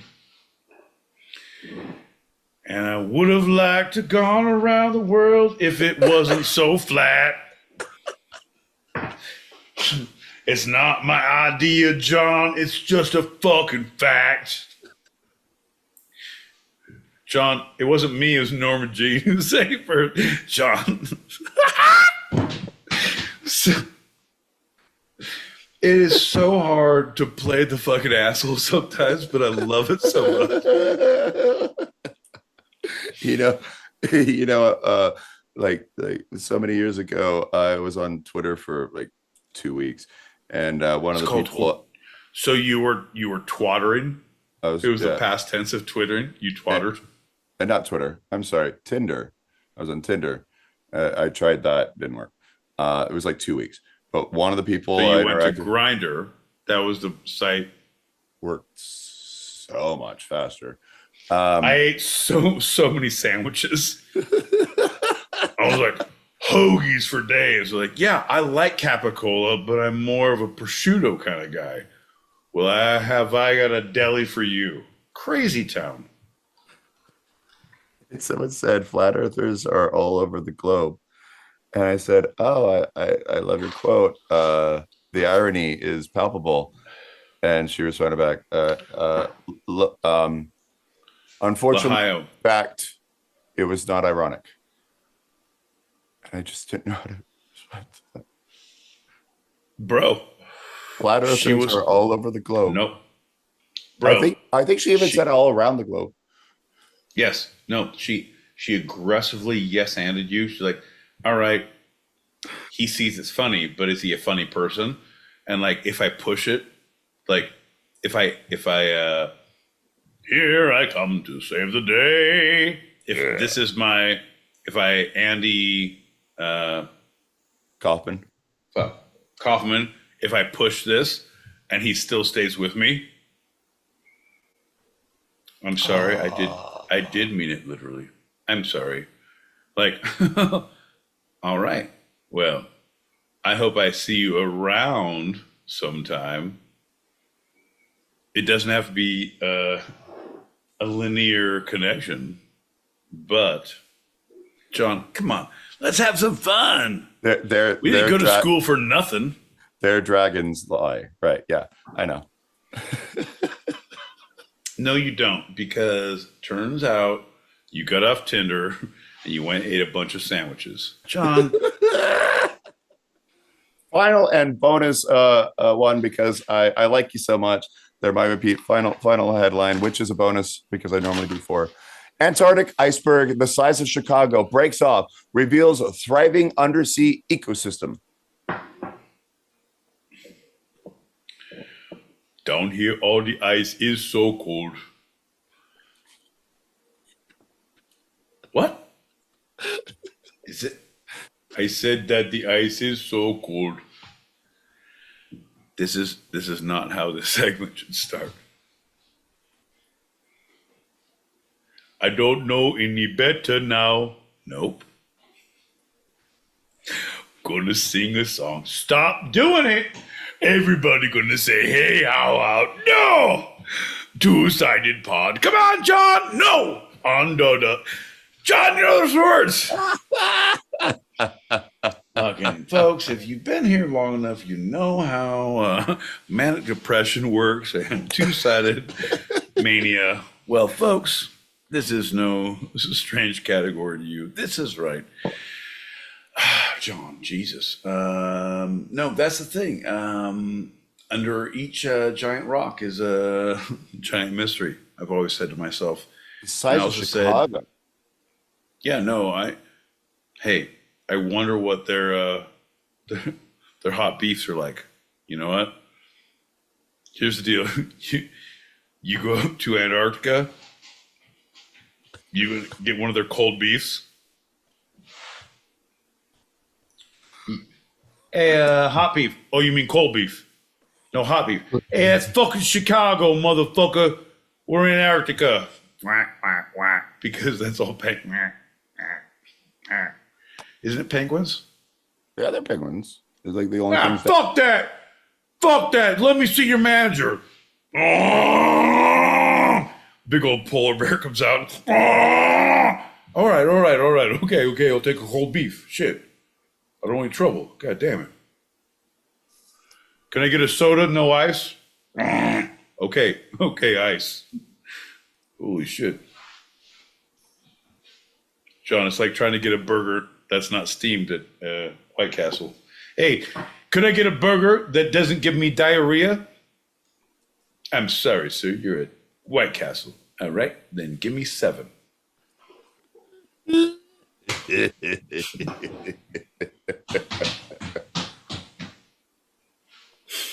And I say, okay, okay. Give me that case. Give me the Crave case. Let's do this. Give me that sweet, sweet meat from under Antarctica icebergs, baby. If they have a civilization, they have a shitty burger spot, and I want to go to there and overeat. Why? Because I'm a foodie that's intercontinental. That's right. Penguins be damned, polar bears beware.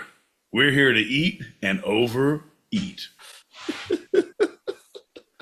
Speaking of that, something I've not said in a long time, there's more Two-Sided out there. We are currently recording each episode of Two-Sided podcast live on the Stereo app every Tuesday, starting at 8 p.m. Pacific, 11 p.m. Eastern, which is also live streamed on our YouTube channel, handle at Two-Sided Pod, all one word. We're on Patreon, Instagram, TikTok, and more at Two-Sided Pod. It is all of our socials at TWO Sided Pod. We also have a Gmail for anyone to suggest a topic or to come on to our open chat. Green room. Don't email that. Listen, here's the deal. Whatever you do, I'm going to let John suck you down all the bullshit paths, but do not email. The thing is, this is a scam. You will be put on a mailing list that I have set up. It is through AI. It is very aggressive. It is very untrustworthy, uncouth, and unbecoming of any gentleman whose house is full of rich Corinthian leather and walnut or Mexican blankets. It does not matter. Do not listen to him when he tells you the next things that he's telling you. Stop touching that street cat. Tell them what they shouldn't listen to, John. twosidedpod@gmail.com. So if you want to follow and rate us wherever you can rate us, you might as well give us 5 stars. It doesn't hurt you. It only helps us. And also subscribe and hit that alert on YouTube. We thank you kindly. Oof. And if you're listening to us and watching us now, I definitely would rate us like 100% in your mind. You don't have to hit a button, but like, fuck these guys. What the fuck? Or like, yeah, all right, I have a beer with them. Like, holy shit, you guys, I can't believe this is fucking happening. I can't wait to show somebody. Am I fucking hallucinating? These guys are fucking human, right? Like, on that scale of reaction, but do it to yourself. You know, don't bring the fucking world into it. You know what I mean? Share it among your friends, family, coworkers, parole officer. Don't worry about it. We'll be here next week. You can have them tune in. 8 p.m. Pacific, 11 p.m. Eastern. If you're across the pond, that's Wednesday mornings, 4 a.m. Greenwich Mean Sandwich time. We'll be here. We'll be here, turns out. Holy shit. We'll be here. And that's going to lead us to our short. My bro Pete, tell them what the short segment's all about. I don't know. I'm just still thinking about the infinity of just us being here. Like, I was talking to my friend Sisyphus the other day, and I was like, hey, man, it's a pretty big fucking rock. And he was like, you ain't seen nothing yet. You've been doing a podcast? I was like, yeah. He's like, mine has been going 3 years. I was like, 3? Doesn't matter. I said 4. And then he said, that's 2. Doesn't matter. Here's the deal, John. Mythology is just a myth. If you look at it from the great perspective. So the short is just another word for your bullshit research. So it's a timed place where John yells at us about a fact, and then we get to yell back instead of him just yelling at us. So 5 minutes, he reads a line from a single source, and I get to yell at him and try to make it not so in my head. And then when the timer goes off, we've all learned something that we've all learned less. Yeah. Ready for the headline? And many more. Yeah. Gunman breaks into former Seahawks player Richard Sherman's home with family inside. This is from ABC News. Armed gunman broke into former Seattle Seahawks player Richard Sherman's home with his family inside at the time, according to a video he shared on social media from his residential security cameras. The King County Sheriff's Office said the break-in occurred just after midnight on Sunday, which was Sherman's 37th birthday. House being robbed at gunpoint with my family in it isn't what anyone wants for a birthday gift, Sherman said. scary situation that my wife handled masterfully and kept my kids safe. If anyone has any info that can help find these people, please reach out, end quote.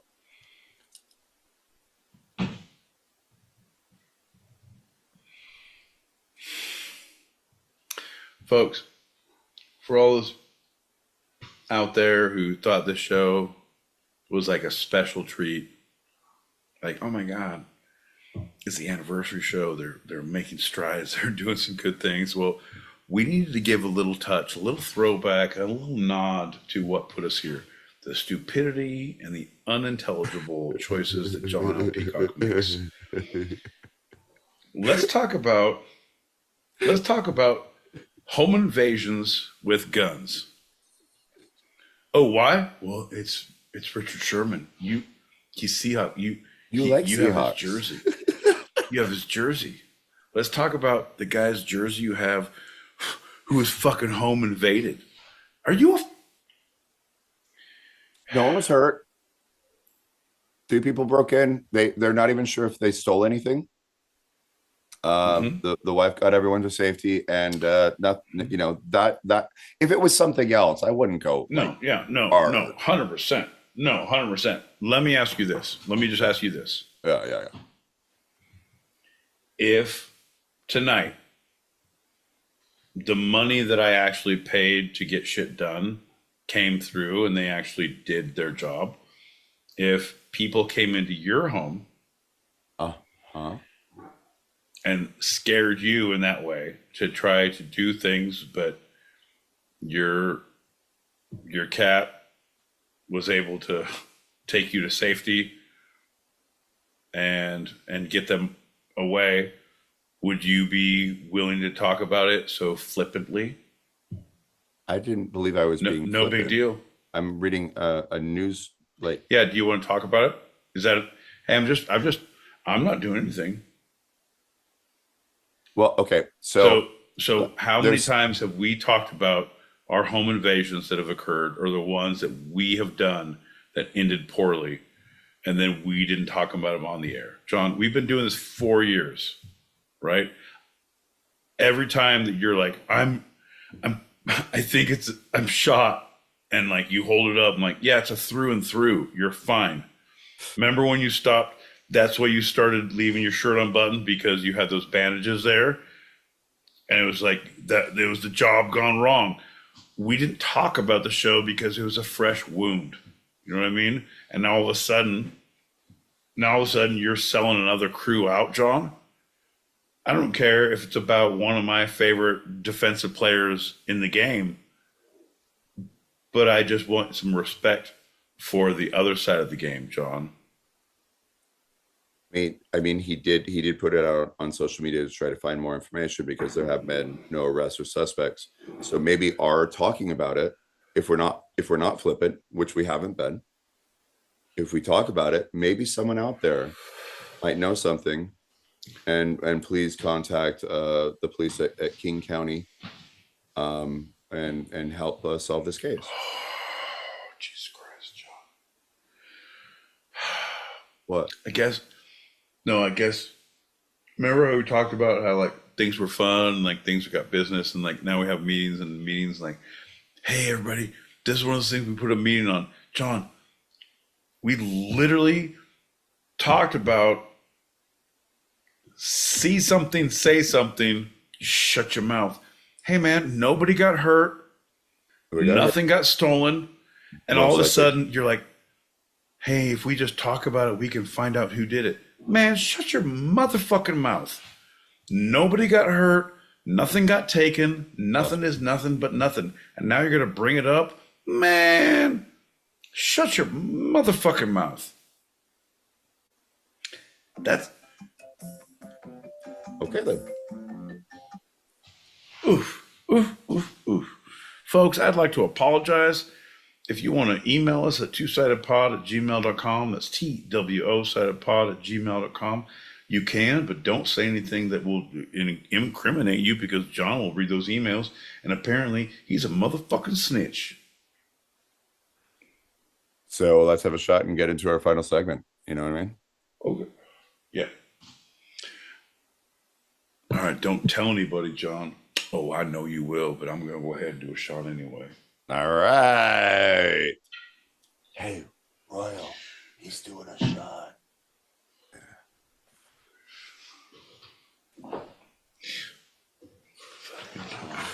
Fucking John. All right. Bink, bink, bink. Ow. Everybody, you're welcome for listening. Oh.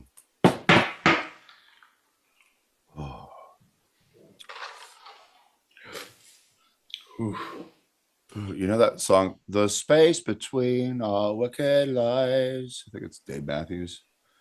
Space Between. I've got a lovely box of chocolates all in my pocket and they're smashed. John, you know that one?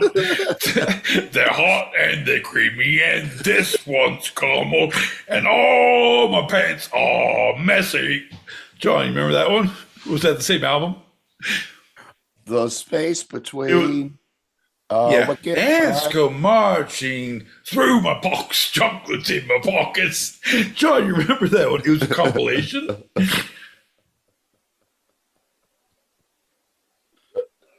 Sorry, I don't listen to a lot of Dave Matthews. So, I couldn't be sure.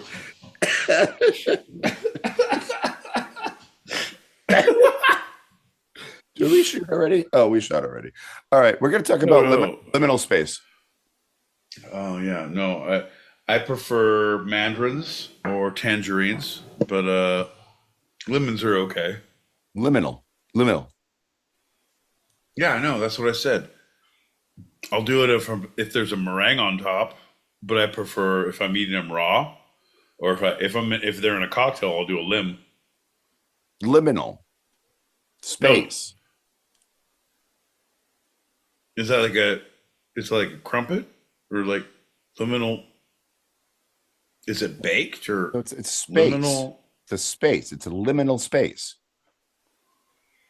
Say your words slower at my face. Your face is saying it is a liminal space. The space between. Liminal. Liminal. So it's not a fruit, No, it's a space. It's a space. and it's between. not my face. It's not your face. Well, You have a lisp, and I have a drinking problem. So we have a misunderstanding of how lisp things understanding. work. A lisp understanding. Sure. Oh, that's actually pretty good. Folks, if you like what you heard, if you believe this merch, don't be afraid to log in and get the lisp understanding hoodies. We have his and hers in a nice maroon and taupe. That's right, folks. Taupe. Where can you find it? It's in the liminal space, John. Has nothing to do with fruit. Yeah, is that like free market? Yeah, it's like you get the domain liminal space tut. Huh? So liminal is a Latin word from a Latin word limen, which means threshold. Which means no scurvy here, which means oops, no scurvy. All right, so oops, no scurvy. No scurvy threshold. The liminal space is the time between what was and next. It is a place of transition, a time of waiting and not knowing the future. Mm-hmm. A time of scurvy, a time before scurvy, a time for lemons, and before we had the lemons. You know that song, John, right? You want the next verse? You remember it. I don't remember it fully. Can you? Everything lemons, limbs. There are some turns and lemons. Fascia and plicatia, oh, limbs. We don't know what we're talking with hymns. John, sing the next one. It doesn't matter. Go ahead. It's going to be on the footnotes that we're going to send the pamphlets if you guys email us. tsidedpod at gmail.gs. You'll go ahead and get the pamphlets from Hughes and Ease. John, tell them what we got next. Coming up. Full young. Richard Rohr. I loved him. He wasn't he Hamlet? No, that was Chamberlain. No, go ahead. Sorry. Chamberlain? What? I was thinking, no, it was a guy I knew in college. He played Hamlet. Oh. Great dude. He married a chick I was in love with freshman year. Happens. Never worked out. So Richard Rohr describes this place as, quote, where we are betwixt and between the familiar and the completely unknown. There alone is our old world left behind, while we are not yet sure of the new existence. That's a good space where genuine newness can begin, end quote. Newness? Newness. Newness. Yeah.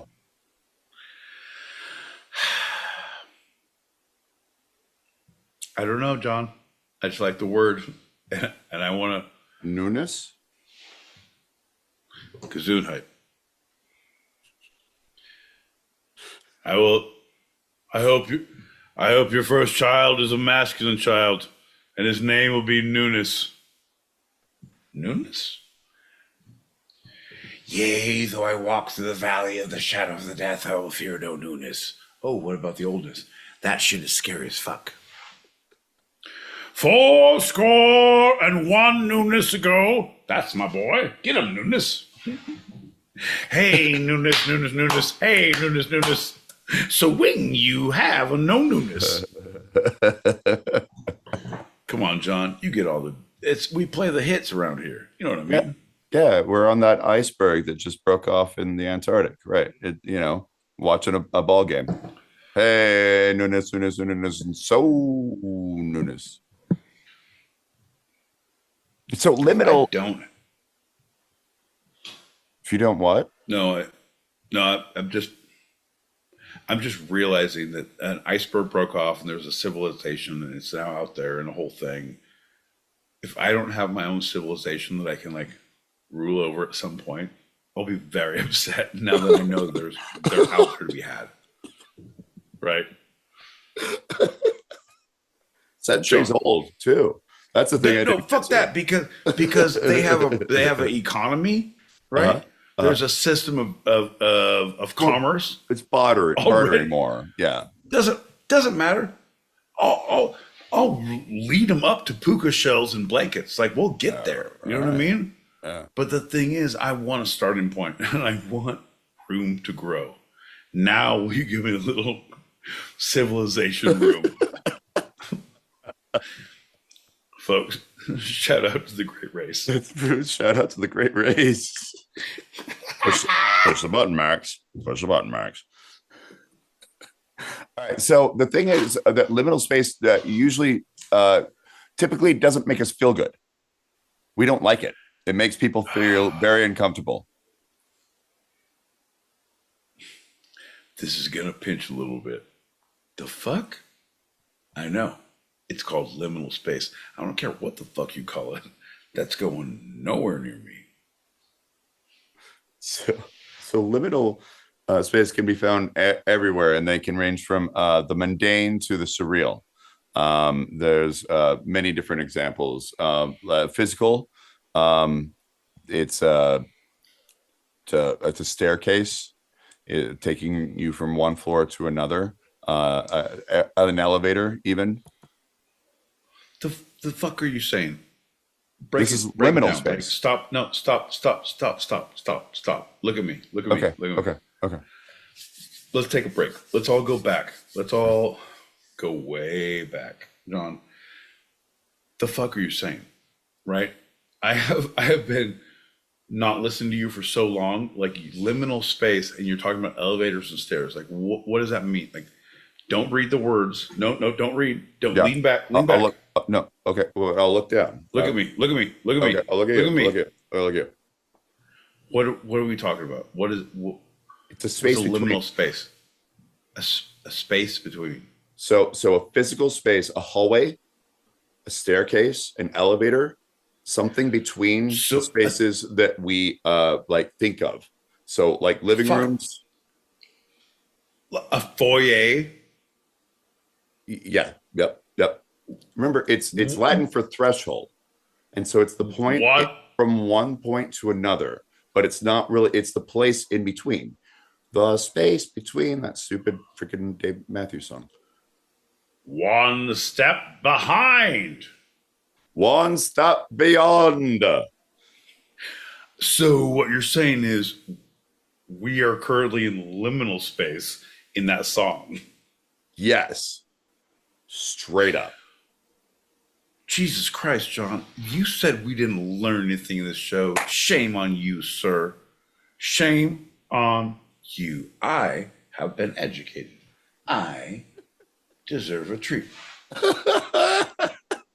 What treat are you going to give yourself there, my boy Pete? Doesn't matter. Doesn't matter, John. I'm doing my own. You just keep doing your. Okay. No, it's. I run my race. You keep on yelling at me about liminal spaces that I learned about. Well, okay, so think of this. If you're starting to understand it, it's the space between, right? So a stairwell, a hallway, an elevator. These are all possibilities, right? Ooh. What you name The Shining. The Shining. Ooh. So the twins in the elevator with the blood coming down the hallway. It was liminal space to liminal space to liminal space. It was all liminal space blood. Ooh, look what we just learned, motherfuckers. There you go. Right. Good example. Good example. Can you think of any others? Walking to the principal's office. Yes. Schools, especially during a break when no one else is there. If you happen to be like if you're the janitor and everyone else is on break, bro, and you're just like, right, that's liminal, bro.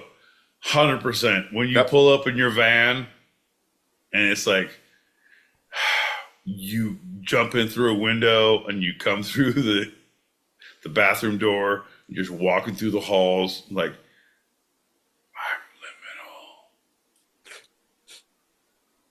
I'm liminal. Okay, this is what's another one? I'm not even going to give you a prompt yet. What's another one?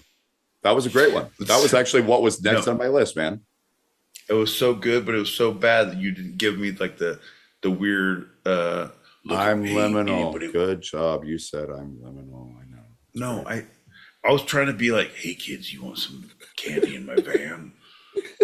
Oh, I'm sorry. No, that's really creepy. So I didn't acknowledge that how creepy that was, my boy Pete. Thank you. I believe as liminalist. Now that we're both liminalist. Yeah, the luminosity of us. We would acknowledge said luminosity in one's character. John, thank you. Your luminosity is recognized, and I appreciate your contribution, is what one luminoso would say to the other. Two luminices walk into a luminosi serving station. One says, fill her up. The other says, Lima who? John, you've heard this one. Finish it up.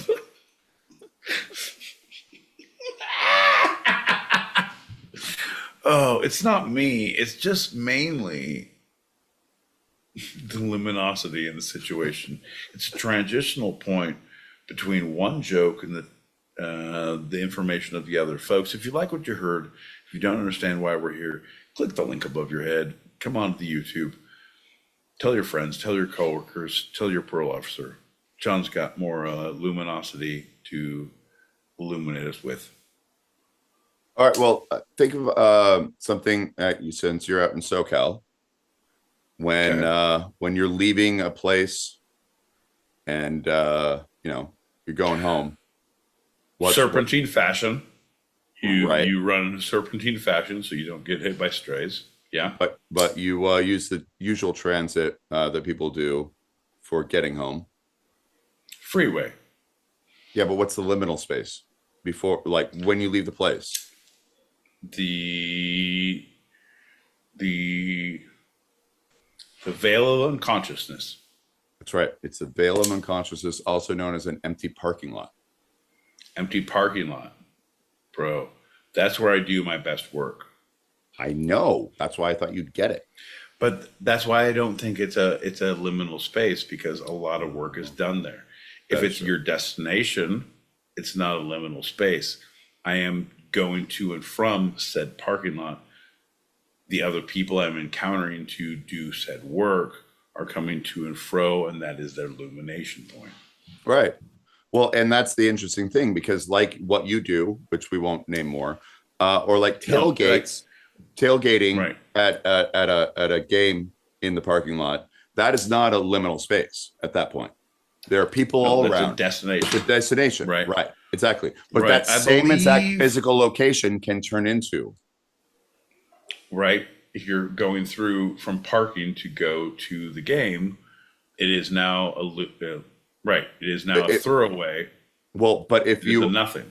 Well, if there's things happening, that is not necessarily in between. So that becomes not liminal. It's the empty That's parking what I'm saying. lot, right? And so you're coming Right. home. You're the janitor. You're coming home, and you have to park so far away, and so you have to walk through that empty parking lot, and nobody's there, and no other cars are there, and you see your car at the end of the thing. That's a liminal space. Folks, if you like what you heard here, you'll see it next week on the first 48, where John L. Peacock parks in a faraway spot to walk through a liminal space, and we're all illuminated by his disappearance. Folks, 8 p.m. Pacific, 11 p.m. Eastern, that's right. That's 4 a.m. Greenwich sandwich times on Wednesday morning if you're across the pond.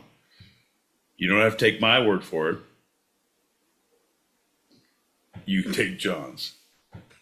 See that pause? That was a limiting pause in illumination for alliteration. John, I don't want to get litigious, but if I had to, right?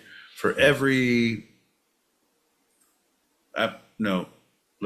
it's like lethargy, leprosy, lanarchy, John, the Lannisters pay their debts.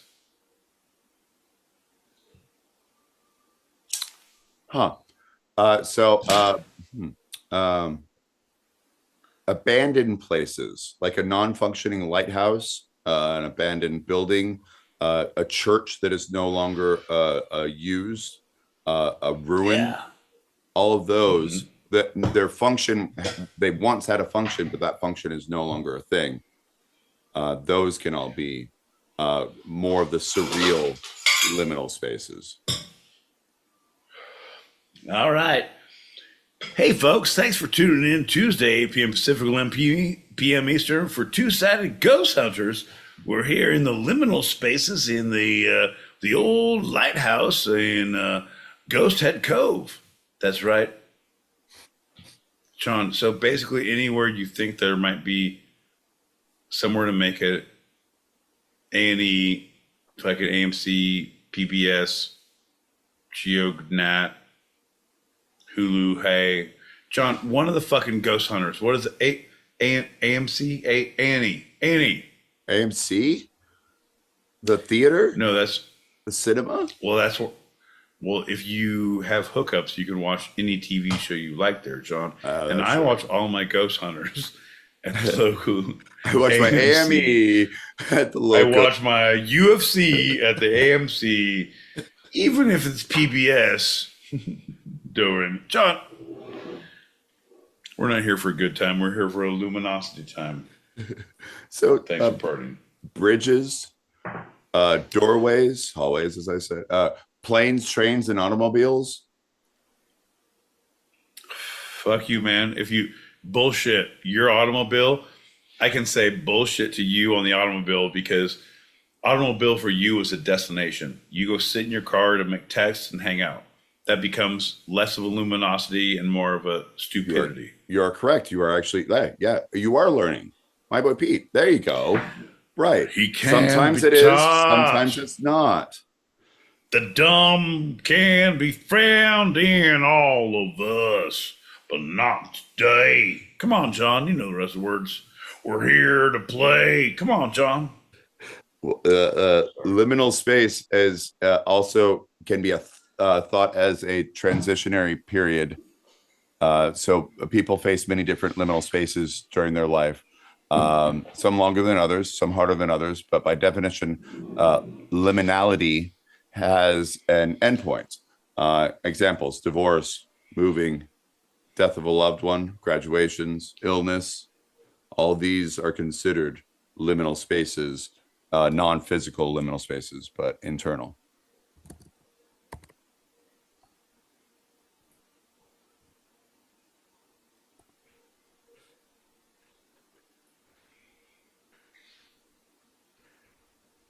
Getting it.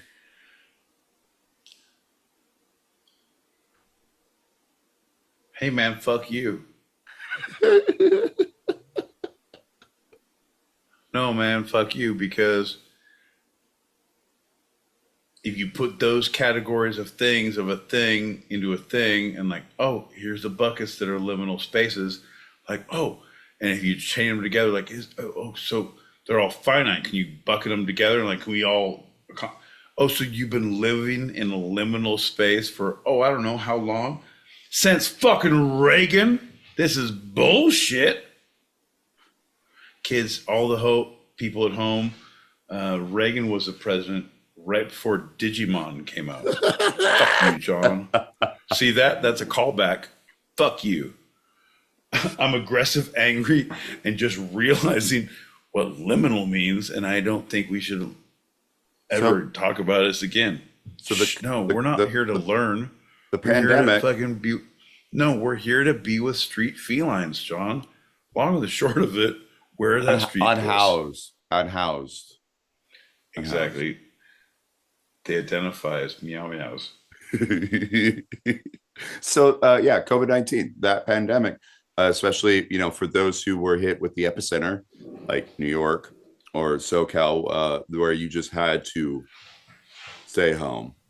Yeah, that was a liminal space. That was a liminal time. No, man, that was my destination. I feel like I've been lost from my destination. Why can't I go to home? I just want to go to my home. Are you too good to your home? Suck my white ass ball. Happy Gilmore 1, folks. Number 2 is coming out. We're in a liminal space before Happy Gilmore comes out.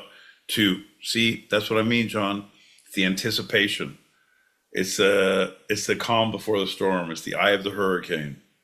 John, there's a little story I'd like to call about the hurricane. Here comes a story from my boy Pete's brain. Nope, that's not it. Keep going. Tell us more about liminal spaces and nominal places. Genuinely having to, and before the point where you choose between two decisions. Is Sophie, my good friend Sophie. She's like, I don't like either of these kids, but I get to keep one of them, and they made a movie out of it. So liminal space. Too soon, John. Too fucking soon. So your pause, your motherfucking pause was a liminal space. You lived in indecisiveness. I was like, I don't know exactly where. Am I going to let him? No, I think you were transitioning to stupidity. But I didn't know, and that's what made it liminal. Let the boy run. Let the goddamn man eat. He's got up early. He's worked hard. He deserves this fucking kill. Many times you don't succeed. The times you do. Many times. Those are good. Many times, my friend. I stood over you as you slept and thought of slitting your throat. I'm glad I didn't. Bro, that's so racist. Don't talk like that. You're what, killing as a me. base? Bro. Yeah, come on. We all heard it. This fucking guy. John, we did not like it very much what you did there. John, shut the fuck up. Move on. Yeah, that's you. All. Let's all move on. Yeah. Hey, let's. No, you did. I think we're kind of. That's what we all heard. Like, yeah. Oh, Many times I stood over you, and I stood over You know that quote. Yeah, you know that quote better than me. You know it's not that 100%, point. 100%, and it's just an Indian talking over a guy. Jeez. It's just an Indian. Hey, man. Nice blanket.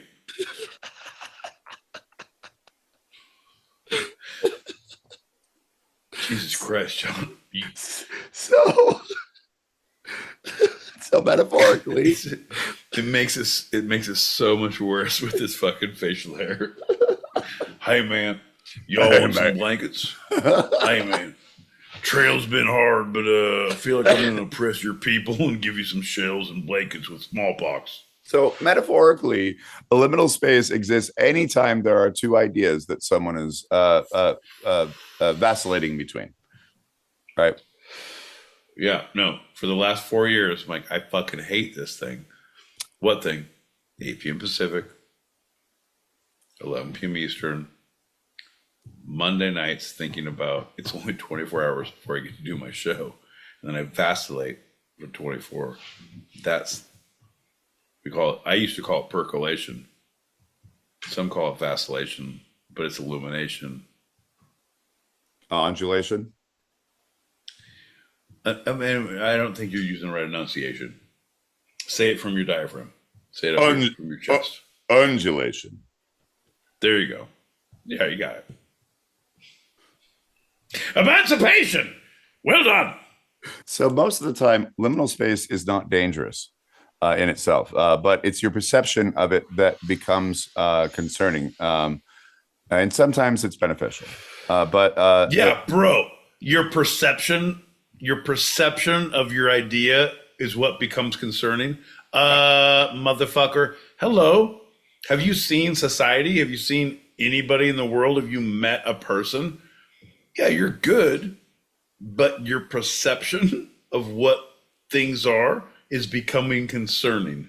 Right. Whatever that is, bro, anything like, hey, man, you're an idiot. That's concerning. John, I am concerned about your perception of a lot of things. I think you are concerned about my perception of a lot of things, if you're being honest. I can 100% guarantee that fucking street pussy behind you is concerned about both of our choices of stopping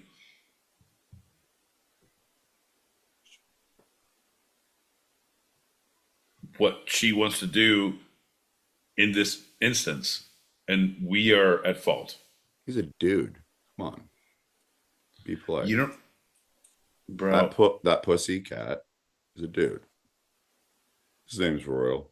This guy's tail over his eyes. So cute. Focus, bud. Right. Yeah. So the thing is, this perception, it causes people to feel danger, uncertainty, stressors like being overwhelmed, being depressed, being upset. And it's not just the mental liminal spaces, but even the physical ones can do this because there's a fear of uncertainty. When you're in a liminal space, whether it is a mental or life one, or you're in an actual physical one, there's something that just makes us go, Yeah, that's 100%. That's why you get the stretchy pants. That's why it's like treat life as a buffet. Like make sure that right. Yeah, right. Yeah. So we eat, we get sugar, we get alcohol, we get drugs. We might do a little self-harm.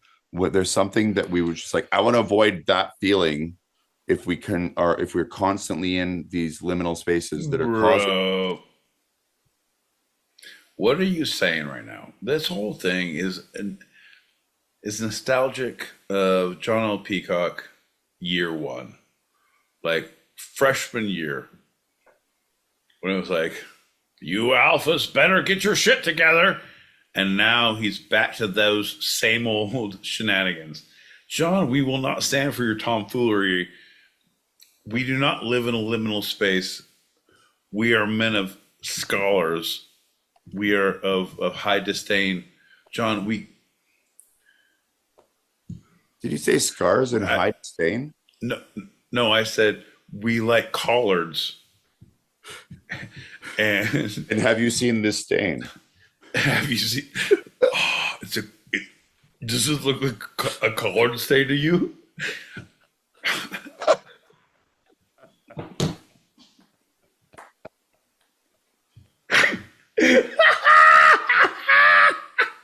John, in my mind movie, I'm like, we're just making a bunch of collards, and then we don't have British utensils. Fucking eating them.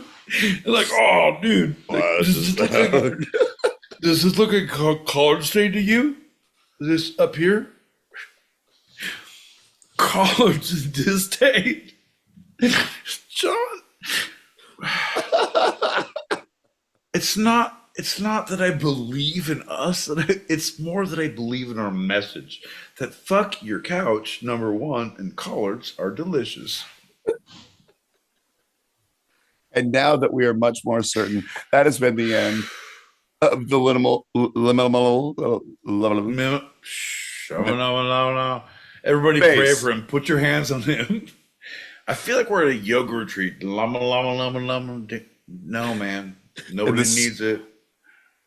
The sources for this episode of Two-Sided have been first segment, alleycat.org, Happy Paws / Happy Hearts, Smithsonian Magazine, and omelet.us, US. Second segment, in a liminal space.org, verywellmind.com, betterhelp.com, and the Center for Action and Contemplation. And the short was ABC News. You had a lot in there, but I'm just focusing on what I heard. So a lot of pussy.com. Like, folks, if you want to fact check them, I believe it was pussypussy.org. The other one was contemplation about said thoughts.edu. It's a nonprofit. It's for the people, by the people, near the pussy. And it's not in a vulgar way. It's for the cats, by the cats, near the felines. John, don't touch that cat. John, don't do it. No, he's sleeping. I'm not going to do it. Shh, quiet. It's my turn to talk. Sources from this episode continue to be things I say from my mouth. And one of those will be now. John, I want to apologize. Nope. I'm going to save that for... Nope, because I don't... Nope. Wow. Way to give away the fucking landing. Come on. All right. Shh. And that was my source. Now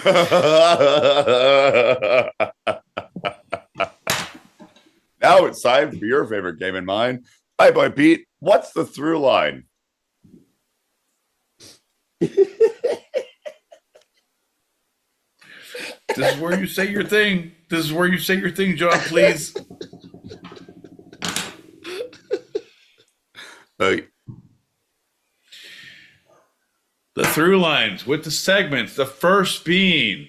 Oh, right. I'm still getting used to that. Sorry. Yeah, of course. The first being not April Fools, but cats. The short is cats. April Fools and cats. Sherman and Sherman and liminal spaces, which you learned about. Richard Sherman. And then liminal spaces, which you learned about. That was the second segment? Yeah, so that's the first, the short, and the second. Yeah. Cats, okay. Seahawks, liminal. Oh, no. I heard Nat Sherman's, and I was like, those expensive cigarettes that come in a weird pack? They do come in a weird pack. Oh, like General Sherman? Like he fought the Desert Fox. Ooh, are we talking about World War I? Ooh. did we talk about that? I was like, did I black out for a fucking full-on World War One tank episode? Huh. And then it's like, oh no, Seahawks, motherfucker. So let's go back. Let's run this back as human beings, John. We're getting used to this whole process together as we figure it out. Usually, I have to do this digression myself and pick apart the things.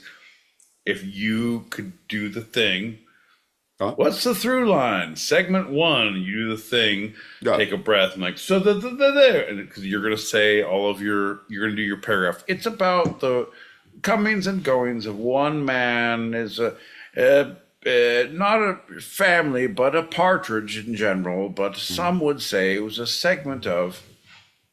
I got you. So the first one was cats.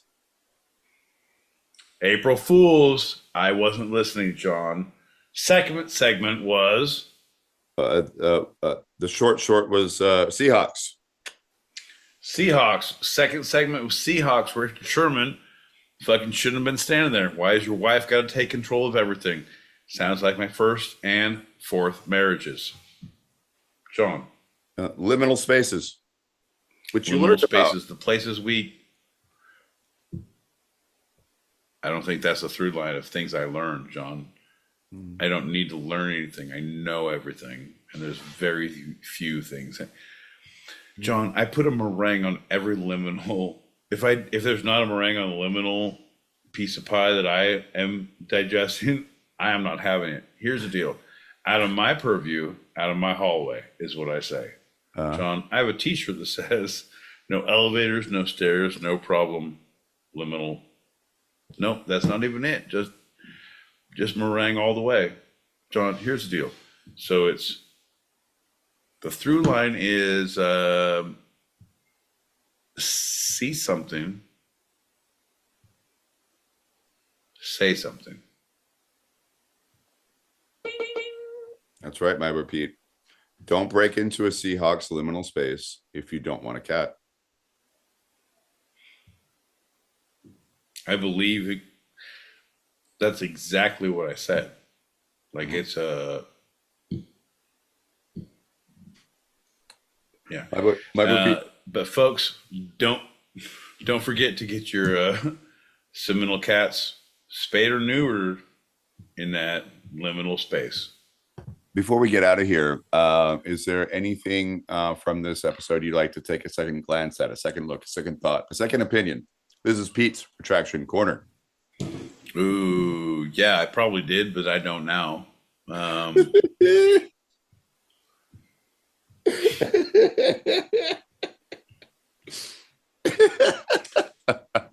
Hey, John, ready? Here's a little pull behind the curtain. You want to know how I live my life? I'm old school remote, where there is no, the numbers don't work and you can't hit menu and there is nothing and it's like up and down. Like, oh, you passed the level, you passed the channel. Now you have to keep going. Oh, don't look back, keep going. You'll come around, you'll figure it out. If you don't, doesn't matter. New show will be on. Keep going. So that's your life? No, John, what I apologize is for being in a liminal space and not being able to display it in a verbal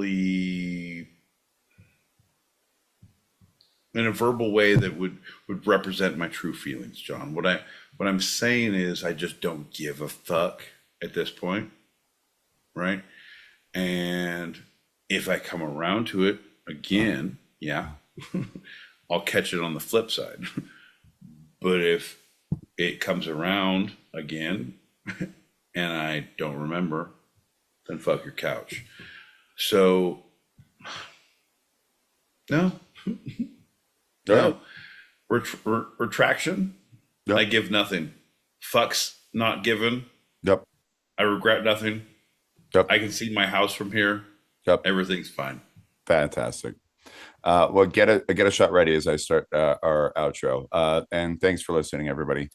We have our open chat show continuing for those listening live on the Stereo app or watching live on YouTube. So if you are here now, regardless of the platform, stick around.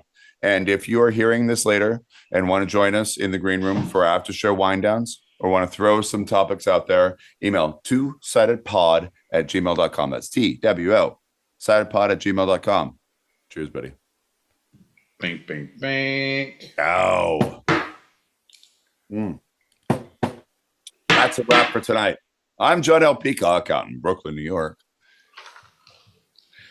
I'm my boy Pete, living in a liminal space somewhere between here and there. And this was our show. You can eavesdrop wherever you get your podcasts and even join us live, both on our YouTube channel, handle @2sidedpod. That's all one word. And the Stereo app every Tuesday, 8 p.m. Pacific, 11 p.m. Eastern, as we talk about the two sides of life, the serious and the fun, here on Two Sided. I love you, Pete. Love you, John.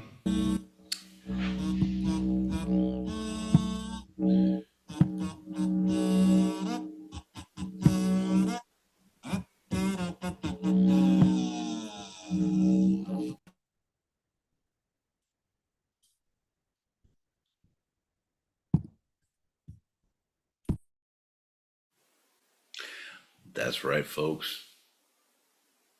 We're going to be in the green room here in one moment. Holy shit. We haven't practiced this before, but we don't believe in nets and we don't believe in talking through things. So I'm hoping that John will play the songs, play the sounds, play the things. We see his everything working, but we're making our way in the world today. You know, it takes everything you got, folks.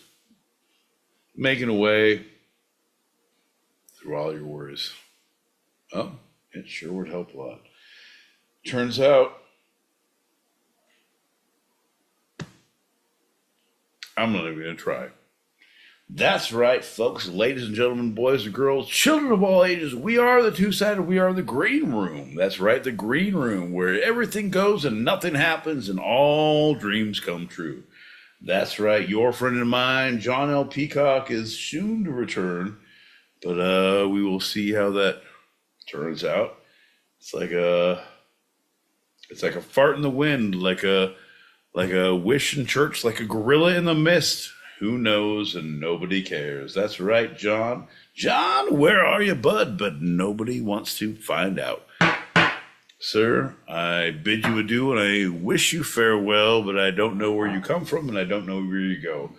But I do. Oh, ladies and gentlemen, boys and girls, here he comes. And he will be back in the room here shortly, but when he is, he has to leave a message. And this is how he, you know what? You don't squash artistic thoughts. You don't, when someone lives in luminosity, when Lumen, when he was severed, John, are you talking about Lumen? Holy shit. I think we nailed it, folks.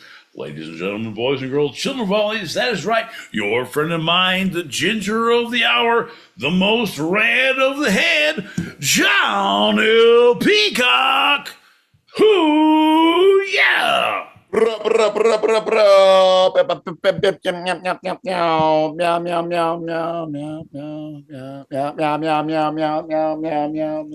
you looking at? Don't look at me like that. Meow, meow. I like chicken. I like liver. Meow, meow, meow, meow.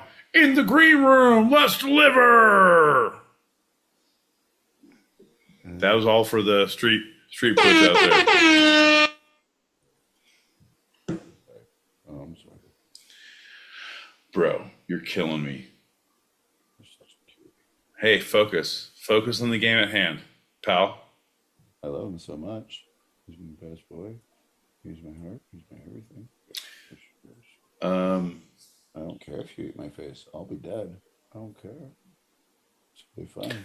And ladies and gentlemen, boys and girls, children of all ages, that will be happening sooner than later if John doesn't get his fucking hat off the cat and pay attention to the show. Cool. If you want, hey, motherfucker, you want to die? No, I don't want Perfect. Hey, then pay attention to your show. All right. That's right, folks. We have a lot of fun. We do a lot of things. John, I'm going to go ahead and give you the star. You're going to play some messages. I'm going to go on mute. I'm going to do the things, and you're going to handle some things. Are you ready? All right. I love it when you talk through because you're going to have to talk through messages, John. We don't like any dead airspace. We don't like any dead people. So if you want to know what's good for you, if you don't want to hear more of a peep from my mouth, then John. Give me that green star. Haven't done it yet. There you go. Thing. So if I gave it, I can take it back. I brought you into this show. I can take you out. John. It's like a hostile takeover. You're in a luminal space as a host in this show. You've given me the vocabulary to use against you, and I won't hesitate to do it, sir. That's funny. I like that. Oh, is it to you? You have comedy. John? Luminal and comedy. There we go. Fuck your cat, you say, John. He doesn't like that at all. I'm going to start doing that. It's my baby. It's all right, well, let's play some messages. How about you stay here? Are you ready to? Can you stay here? Stay here. Keep. Well, so I can, but I can't play the message and be on stereo at the same time. So whatever you want to do, but I want you to stay here. But tell me what to do. Let's play messages. You get out of here. Doing? Go away. Go away. Go away. I'll play messages.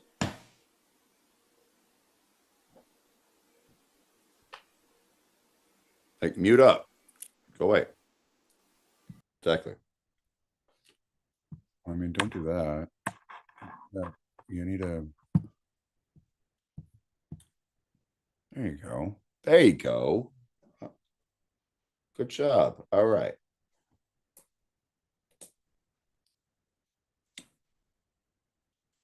Dude, I would fucking pay for seating in the house if I could hear Pete say, "Shut your ginger mouth, the gentleman does not yield." Fucking hilarious. Something else that's hilarious. Ted Cruz, when he was at, I don't know, like 20 hours or something, he posted on X that he was thinking about pulling the fire alarm to stop him. And he tagged that dude that got voted up that pulled the fire alarm. I hate Ted Cruz, but that was fucking funny. This whole fucking episode is a beat fucking filibuster. You are derailing absolutely every topic that's section on cats, dude.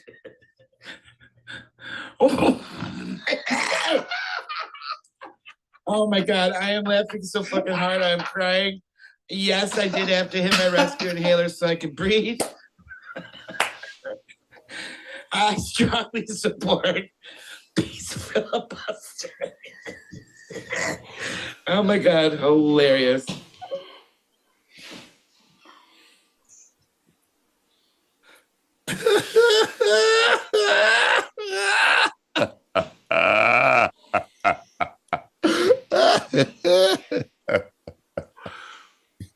You didn't even know. You are Mr. Smith. Oh no, I knew in my heart of hearts, John, just give me a platform. Give me a, I brought my own wood. Give me a soapbox. Give me something to say. Give me somewhere to say it, motherfucker. Jesus, come on, son. I'll make it funny. I'll make it tragic. I'll make it whatever you want. Shh, just pay me to talk. Baby Jesus, just pay me to talk. Well, speaking of that, I think you've done your thing. So finish up them packets. I'm going to do the thing that makes it happen, and I'm going to go do my thing. Even when you don't say the words, everything you say makes everything So awkward.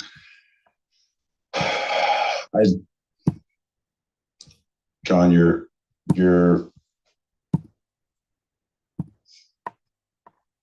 everything we hoped for.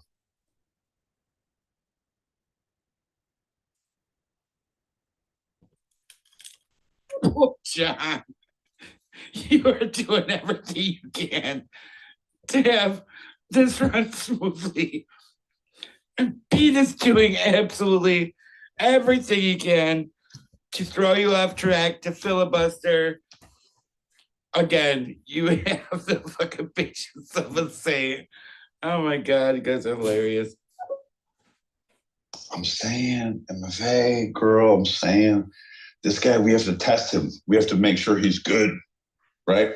We don't want just anybody willy-nilly coming in off the stock. What do they call it? The playground, from the minor leagues. I don't know what we're talking about. Doesn't matter, but we need to test his titer. We gotta get a sense of his worth. You know what I mean? Fuck his couch. And I want to know the liminal places, liminal places, liminal places. And we want to know, sorry, I'm really hard to understand. These limited spaces are over your brain. I know you're really sorry, I know it's really bad. You know you got to go with liminal spaces. That's square, my man. Hell yeah. Someone got the reverb. I love that shit. I gotta remember that song. That's a great one.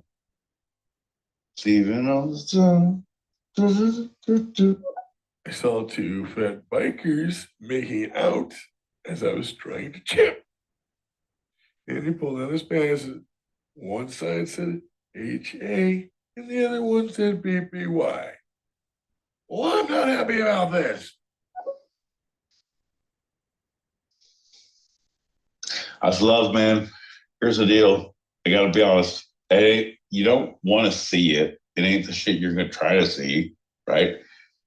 You ain't putting it in your search on your Pornhub.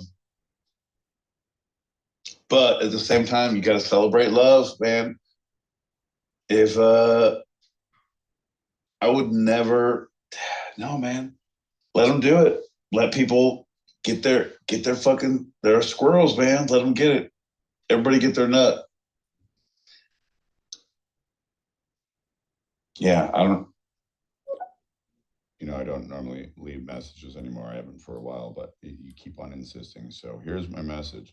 Hey, Pete, happy anniversary. I love you.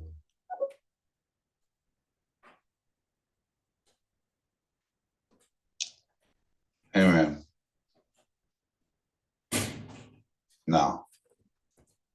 No, bro. Like, I get it. Like, yeah, like, don't call it an anniversary and don't like, I love you. Yeah, no, I love, but fuck you on the anniversary shit. Like, don't make it weird, right? Like, buy me something. Like, specifically that costs you money. Like, that hurts.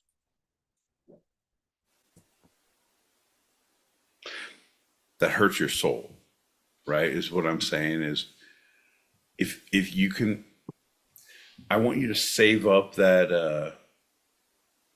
the love that you feel for the anniversary, the work I've done, the things I've brought to the table. I want you to, it's not that I want something, right?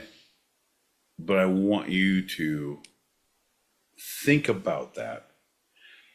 And whatever that thank you is, I want that to be a physical manifestation, right? I want that to be, if you were, John, hear me out.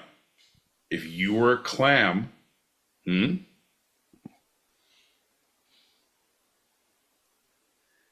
and my work and the things that I gave to you intellectually, time wise, whatever, was a little grain of sand, John. It doesn't help that your cat is making biscuits and fucking showing its asshole. Like, it's giving way less credence to the things I'm doing right now. Like, hey, Royal, fuck you.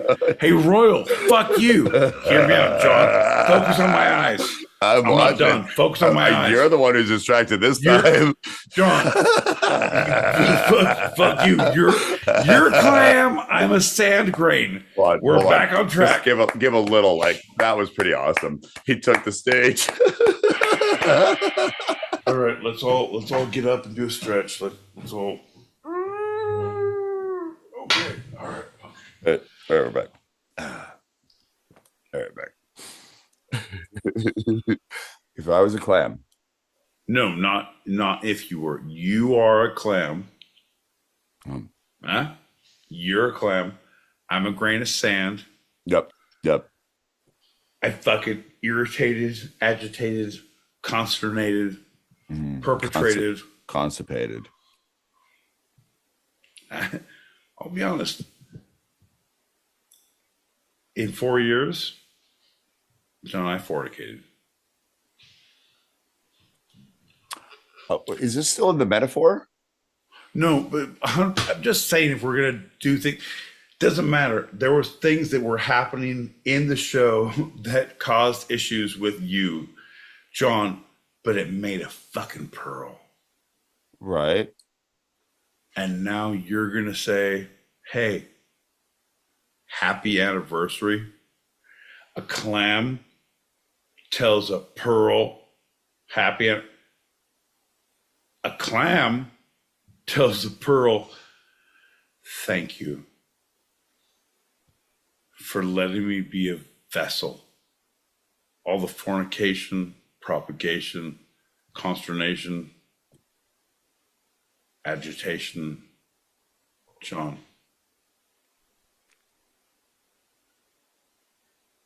Hell yeah. Fuck yeah, brother. Fuck yeah, brother. It's about time we got fucking John L. Peacock shooting straight in this motherfucker. Folks, I talk too much shit, but when it needs to come straight from the goddamn horse's mouth, you know who shoots straight. It's goddamn John L. motherfucking Peacock. That's right, folks.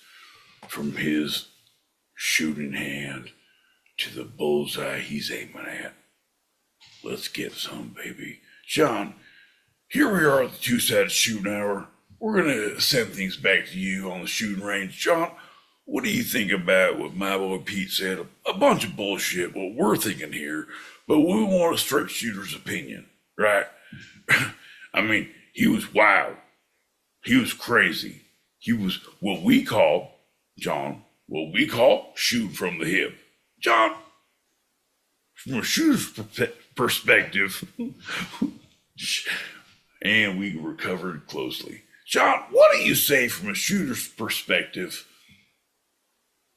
My boy Pete's opinions were coming at you like. Go ahead, we'll give you the floor to you. You can have up to 24 hours and 21 minutes if you want to break Cory Booker's record. You're welcome for the comeback.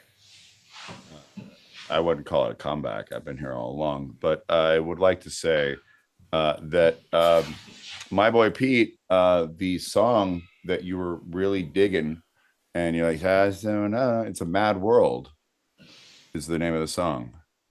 I think it's kind of funny, and I think it's kind of sad. The dreams in which I'm dying are the best I've ever had. It's all right, folks. Well, that's where we're now trying to justify things from before, but no, I'm taking my time. I'm pacing myself out. I'm getting to the point. It's a mad world, John. I know. I think it's kind of funny. You think it's kind of sad. Think that never ever had. John, I'm aware. I made the jokes in the place of the jokes. I love you. And I love you. I don't I don't think that Royal likes you smoking next to him. He's all right. No, seriously. No. I'm not supposed to touch him. Oh. Did you know feline cancer was the number one cause of Brooklyn kiddies' deaths? Wah, wah. That's leukemia. Come on, John. Yeah, feline leukemia, second by feline AIDS. Stop fucking your cats. Stop fucking your cats, and you Brooklynites would be fine. Well, continue, John. So that I got him. Tell me. I got him Tell off me the where. street.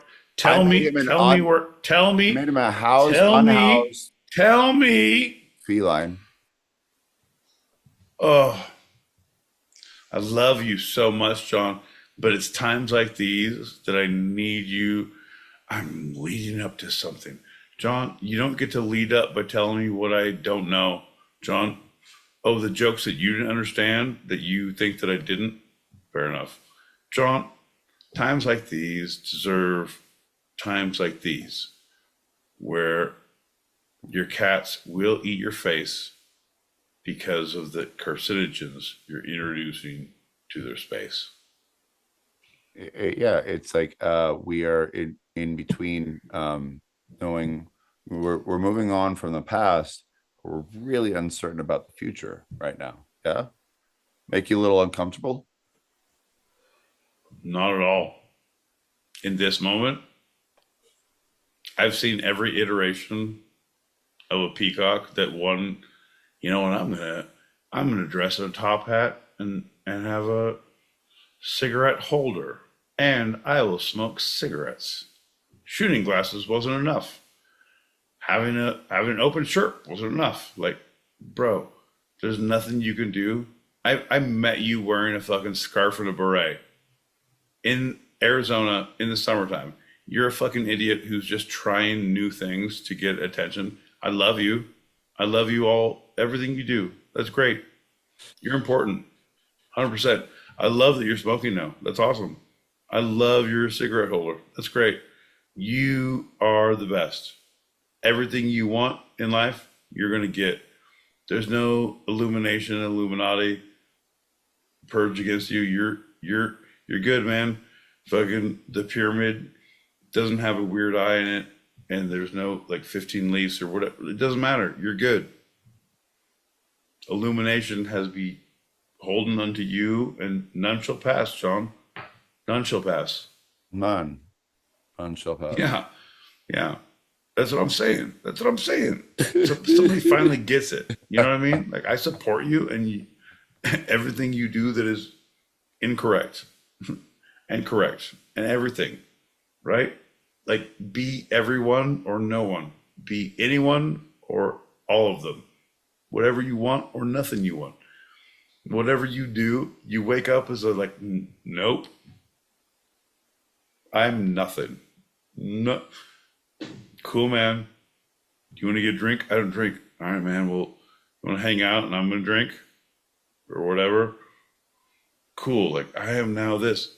Awesome. Do you want to get a drink or you don't and I can drink, or you want to hang out? Or you're a good fucking egg, John. So fuck your couch. Fuck your cigarette holder. Fuck your t-shirts. Fuck your, I'm a baby doll.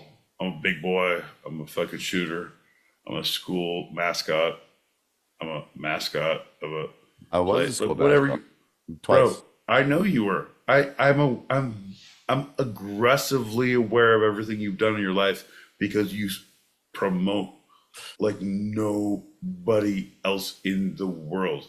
Folks, if you want to know what John's doing, please email us at twosidedpod@gmail.com. That's TWO-sidedpod@gmail.com, because you will get the newsletter. You will find out what the day-to-day John L. Peacock. It's like, oh, I have a lot of things going on, but I still publish my day-to-day weekly 4 p.m. Woke up 6 p.m. Think I'm pretty hammered.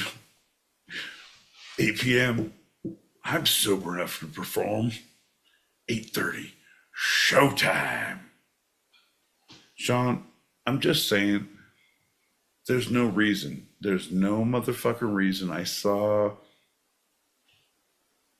We have a channel, bud. We have a fucking channel. We have stupid hundreds of hours of stupidity. You're dressed like a maniac, like a fucking school shooter with a van parked outside of a fucking asylum right now. I look like a hobo on a fucking wagon train. Well, what we're gonna make tonight, Cookie? We are fucked, bro. I'm just saying, if we put all this stupid shit together, 24 hours a day, 7 days a week, it's free. YouTube can't stop us. We're the masters of our own destiny, John. Let's turn this shit up to stupid. Ah! I just thought of a new thing I could start putting on Patreon. I could put the newsletter. We could put the two of us can put the Right. Yeah. two-sided newsletter out on Patreon. It'd be super cool if we did something on Patreon, and because I just realized, like 3 weeks ago, like we have a Patreon and we have an income from that, and we are reminded of that, and like we are fucking that shit up. We need to do better if we are continuing, and we meaning someone who doesn't understand the robes and the cat AIDS and leukemia and I got him off the cancer. streets. He's no longer an unhoused feline. I got him off the streets of Brooklyn. You know what? Once he smells all those, the sweet smell of tobacco and marijuana, he's gonna be blowing you like nobody's business. You ever seen a cat make biscuits on your balls, John? No, you? I don't go to those parts of town, John. I don't live in Brooklyn. Great cat community cats out here. I'm sorry, unhoused felines, as we now know it to be. My buddy's wife is a vet tech, and so The vet tech. veterinarian tech. So she's not a vet, but she's like, it's like a doctor and like a dental assistant or a VNA or someone who assists the doctors. Yeah, a PA. Yeah, John, I know how much you love acronyms, but nobody has time for this. Like, you had time to put on fucking glasses and find a robe and fucking find a cigarette holder, but I'm trying to get to the point. You know what I mean? Yeah. Johnny on the spot is what I'm trying to be, not like you, Johnny in the bathrobe. Yeah, no, your cat disapproves too. Don't look at him. So she was had a dog, like, okay, so it's a female dog that with these ailments that has not been neutered or spayed. Or female spay. Yeah. Speed. So the doctor's like, stop. You mean a bitch? She's like, yes. All right. So the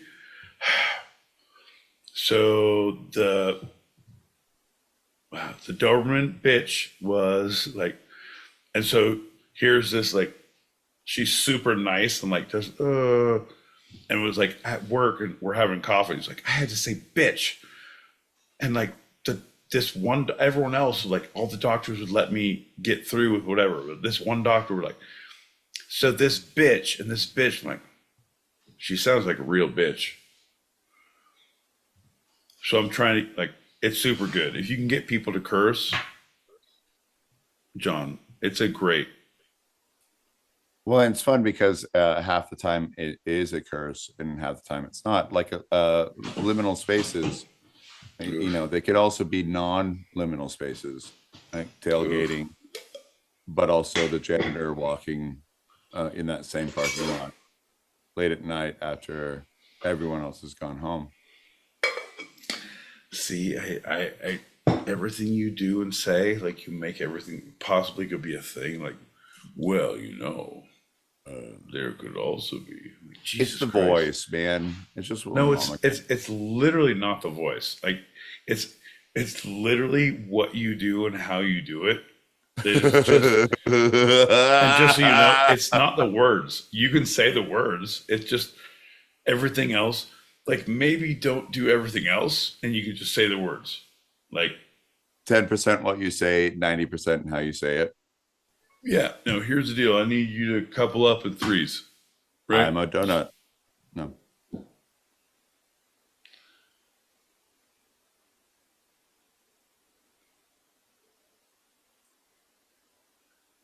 Nothing there, huh? I'm a. Ich bin ein Berliner. And all the Germans in East Berlin went wild when Kennedy said that. And one turned to the other and said, did he say I'm a donut? Yeah. I don't care. Yeah, whoa. Wow. Ich bin ein Berliner. I'm a donut.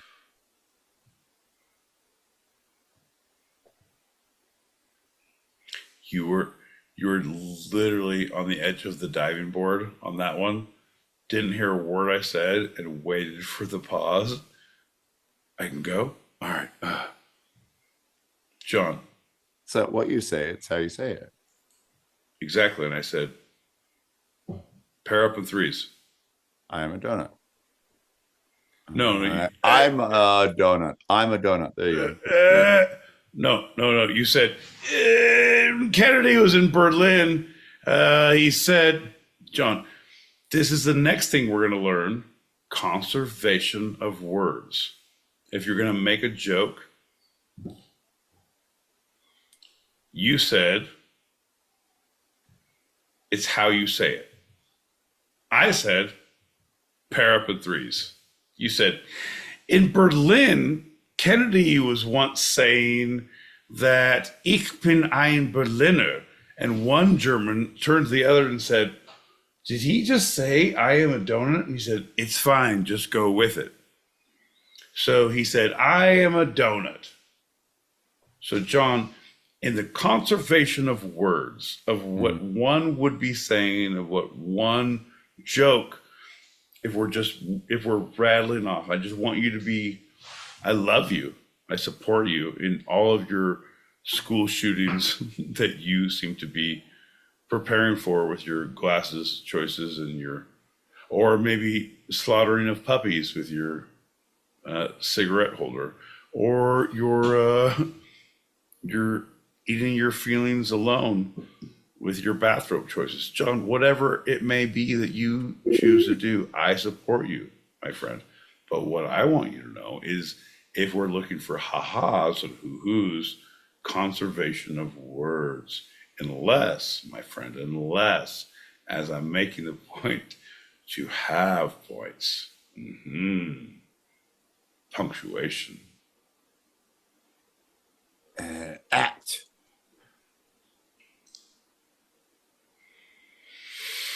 If you like what you heard, if you can't believe what you've seen, if you don't understand why, Jesus Christ, why? Or how? In the name of everything good and pure, why we are still going after 4 years? Well, folks, you can see us next week and get that answer to that question. 8 p.m. Pacific, 11 p.m. Eastern. That's right, folks. It's 4 a.m. Greenwich Mean, which is sandwich time on Wednesday mornings if you happen to set an alarm. Folks, tell your friends, tell your family, tell your parole officer, holy shit, why? Well, that's when, but where's where can they get us?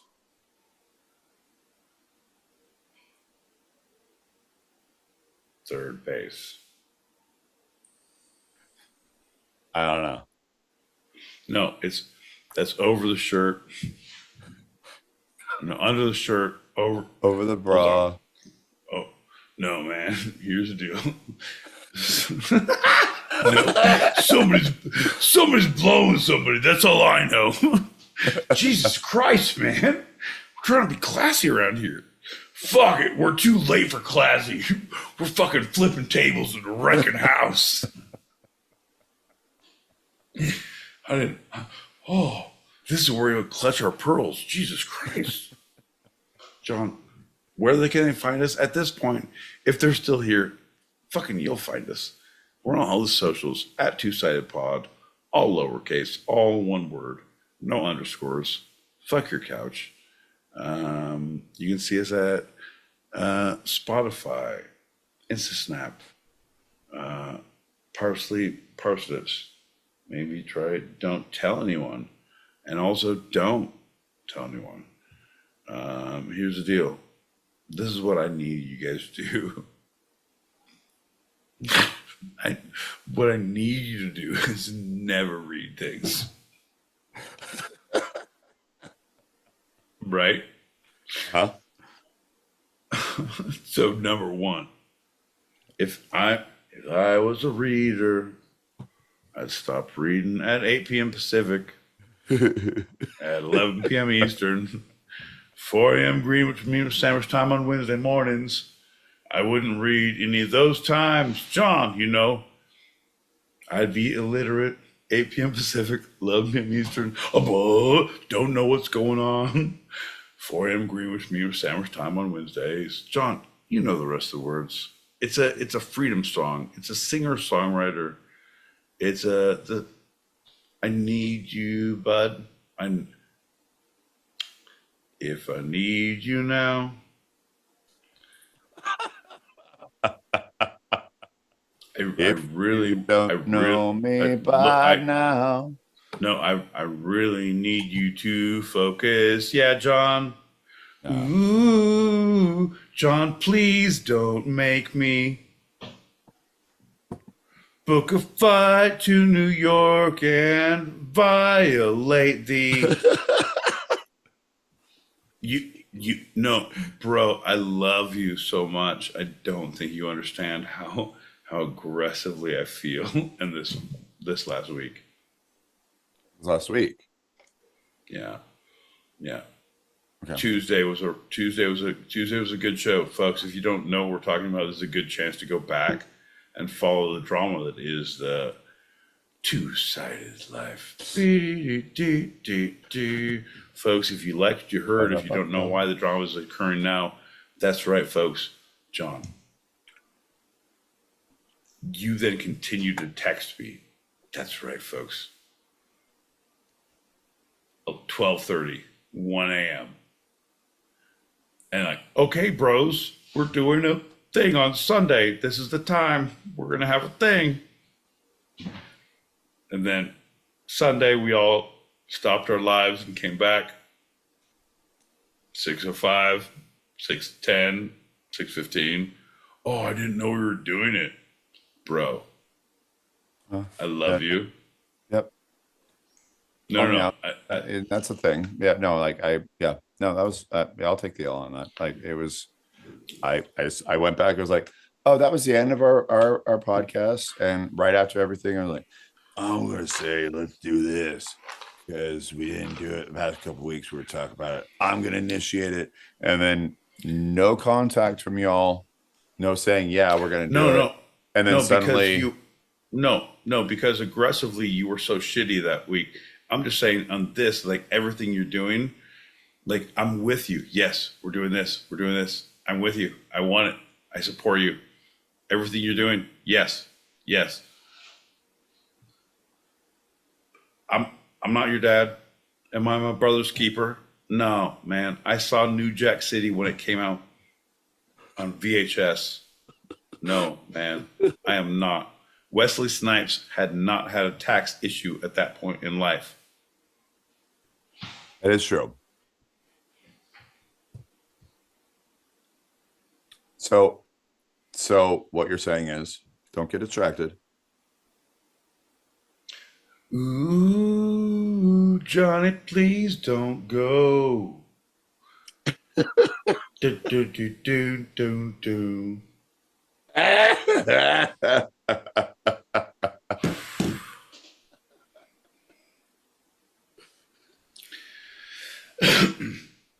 Bro, I like yours. I like your style, man. I like what you're bringing to the table. But leave it outside. Yeah. I like everything you're doing. Just don't do it here. Yeah. Yeah. No. All right. All right. No. What I need is what I need. If you could do me a super solid, and when I say, hear me out, I'm going to say blank slate, right? Okay. But when I say blank slate, I really mean blank slate. So I'm going to need you to shave your eyebrows and your head and everything, right? No, hear me out.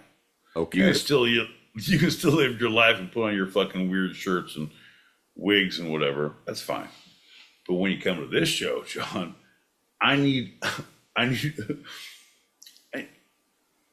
me bounce some stuff off you. I need you to be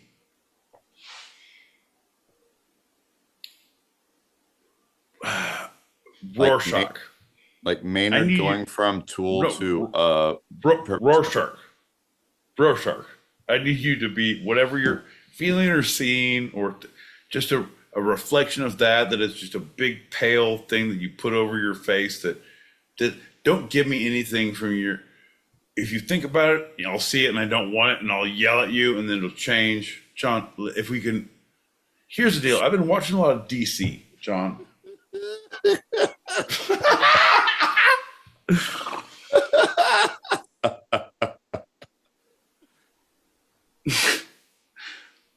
But I've also been watching a lot of old classic movies. And what do you think about going on a trail ride?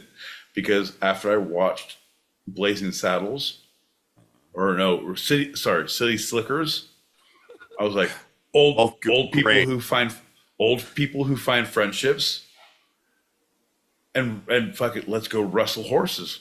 Let's go. Come on, let's go to Curly. You and me, like, I would have bacon for breakfast. I'll die on a hill. Fuck it, let's go. Let's do that, and like, we'll judge people like you don't even fucking ride, and the whole thing we'll use for fucking content, bro. People will hate us, and we'll be awesome. I shaved the fucking facial hair and everything, bro. Come on. We have a pocket of packets that we need to pop before we get out of here. So I think we should start that now. All right, buddy. That sounds. I recommend at this point, just so you're aware, to jump in at any point. Okay. Just so there's a this fucking guy. All right, we'll see what happens. He wants assless chaps, John. He wants assless chaps, and he wants you to wear. Don't climb up now, boys. Make sure you start spewing out them pearl necklaces, huh? I'm not gonna lie, this episode was pretty good this time.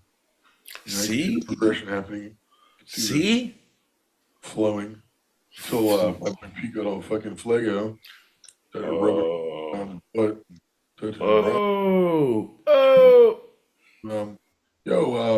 My boy Pete, get your peacock in your mouth, you know what I mean? And roll the show. You know what I mean? Get the green room. Don't make the green room all like like tense, like sexually. By the way, the people that are listening to these messages, these are spaced out. I don't leave them right on after another. These guys just take a while to play the messages. But mad respect to you do both though. I'm on that same train. Hell yeah. Watched a podcast kind of a like an infomercial for these guys, but hey, they gave me some good advice on podcasting and also commercials and other avenues. Reading a book, book on tape and all that kind of crap. Okay. Hell yeah. Make some extra cabbage. I say keep the weird alive. Keep the most random ass podcast. Yeah. I personally want to actually start a podcast called Random Ass. So just be one time talking about how Michael Jackson walked on the moon, and then the next thing we're talking about East Asia.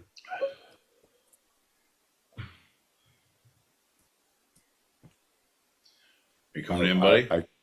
Yeah. I quite appreciate that. Hey, always a pleasure. First of all, Hell yeah. And keep the word alive. Yeah, when Hell yeah.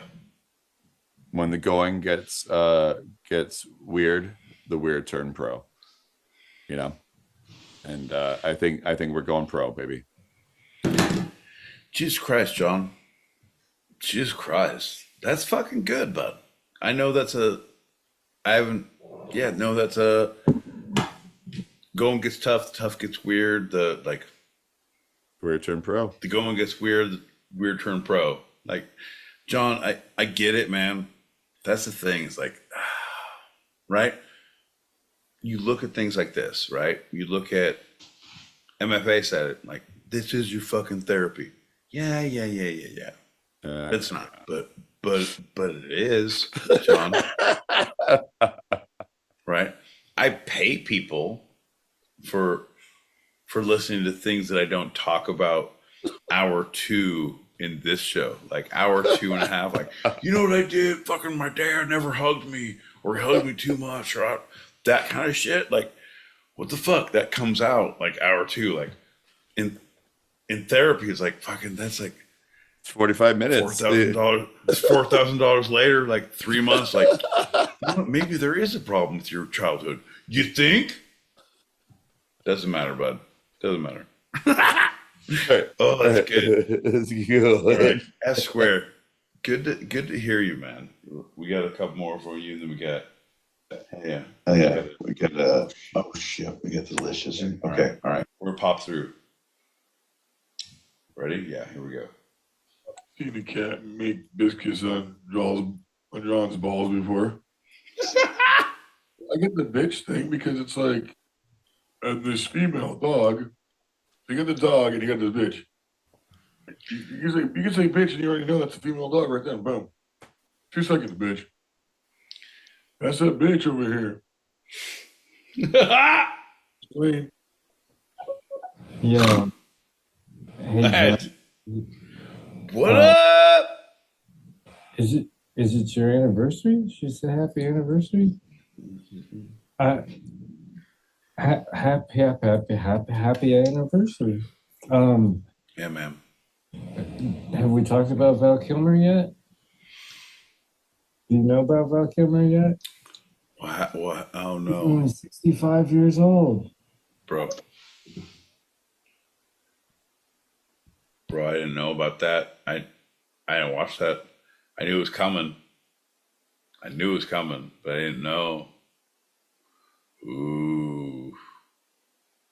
Hey. Oof. You know what? That's a different conversation, bud. Because John and I will have a different take on those. Like, you said only 65. I was like, oh, look, you went to 65. So, yeah. Next. 2 favorite podcasts. Hell yeah. Wait, Pete? What up? John Pete Cook. Top of the morning to the two of you. It's been a long time. What's going on? Hell yeah. Good to see you, Delicious. Good to see you. How you been? What have you been doing? What have you been up to? Sometimes there's hiccups. I've learned this in the relationship part of podcast training. You got to learn how to work and mend relationships. Yep. Thrive in this industry. Oh, yes, sir. And buy each other assless traps and then slap each other's butts. Yes, sir. Their words. I I live in the world. I don't make the rules, right? They're not my assless chaps. They're the chaps of the world I live in.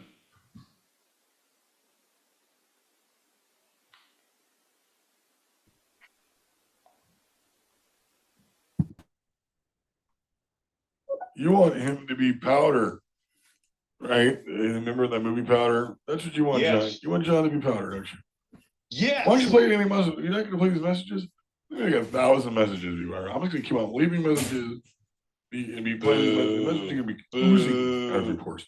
No, my boy Pete, you don't look like another member of the village people.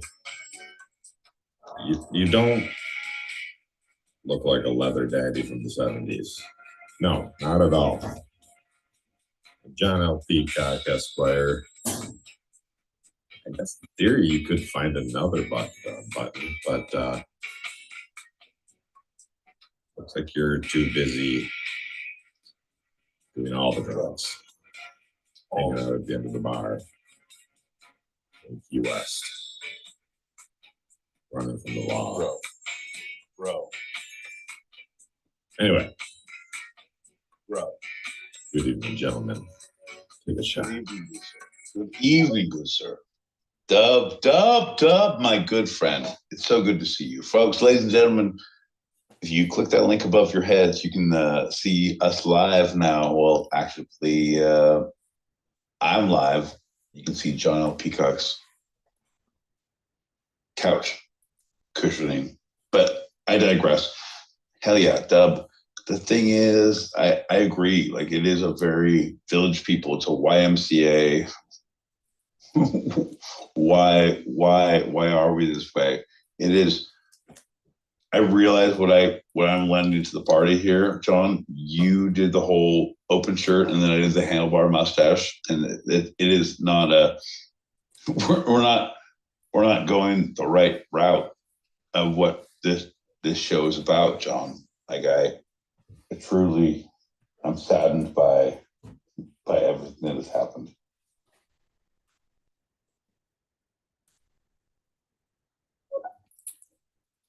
I like to go on record and say that Michael Jackson did not walk on the moon. He was not the first one to do it.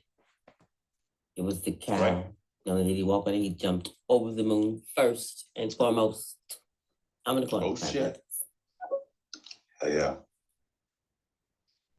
I was gonna say.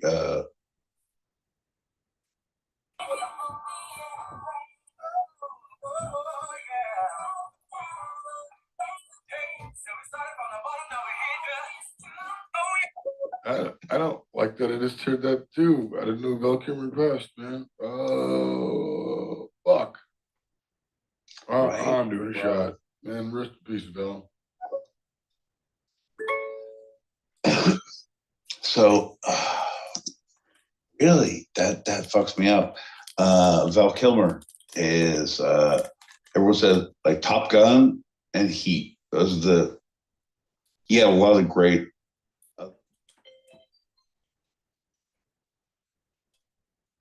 We're just saying.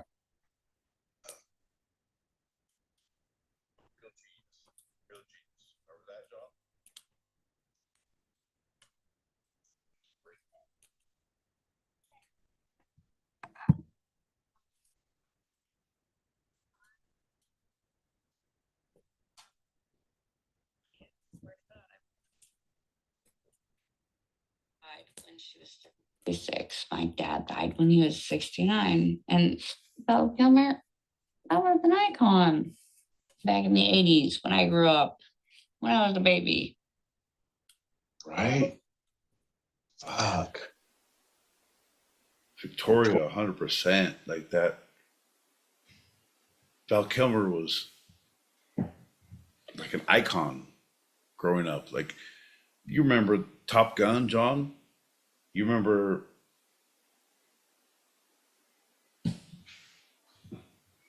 Are you there?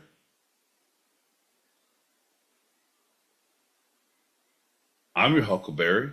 You asked me? No, you told me to unmute. I don't know. Yeah, I came back, but I wanted to make sure that will push out. Very dry mouth right now. I don't know why. Oh no. He said he wouldn't die with his boots on. John, it's funny. No, ain't I it? mean, well, I'll be your Huckleberry. Top Secret, bro.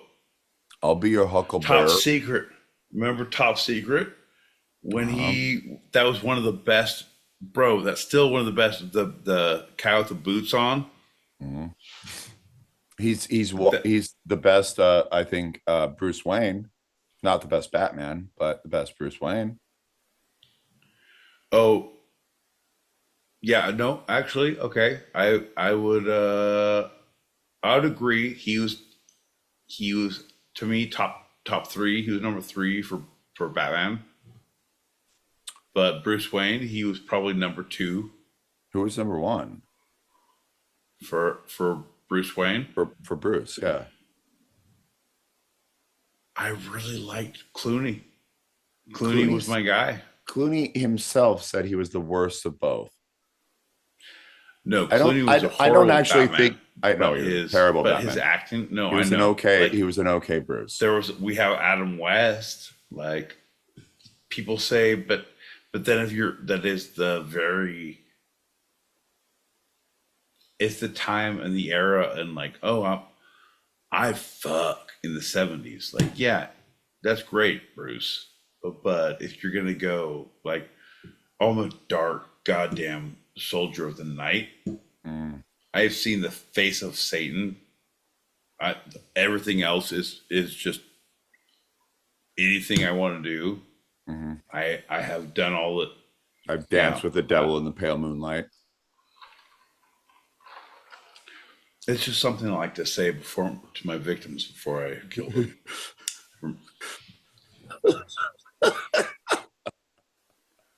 John, don't try to get a Michael Keaton. Don't fuck with me, bud. You made me. It ain't my hey, first. Pete, you made me, but I might have made you first. I don't know. It ain't my first rodeo, my friend. You set him up, I fucking knock him down. So one of his famous lines, you're so drunk, you're probably seeing double. And I got 2 guns, one for each of you. And then I'll be your Huckleberry. And I still think it's Huckleberry, but there's a growing momentum of it might have been actually Hucklebearer, which a Hucklebearer was one who had a rose or like a flower as a grave bearer. So you are saying there's a big movement on what it could be. Yes. From the script that was actually written. Yes. That has dialogue. This is the thing that they were saying. They haven't released a script. Actually, I think they released 2 versions. It's more of one is a one bowel and one movement. is the other. It's more of a bowel than any sort of a movement, John. Here's the deal. When we saw Rust, we saw the movements that could have taken place. That kind of movement, right? Listen, we're never going to get out of here if we don't keep on popping them packets. I know, but you unmuted me. You brought this. You rubbed my lamp, right? Oh, hey, nice throwback to one of our original shows. You popped this. I have no idea what that means, but you brought this genie to the party. Happy anniversary. John, I hope your cat eats your face. Let's pop some packets. I kind of hope he does too. Let's pop some packets.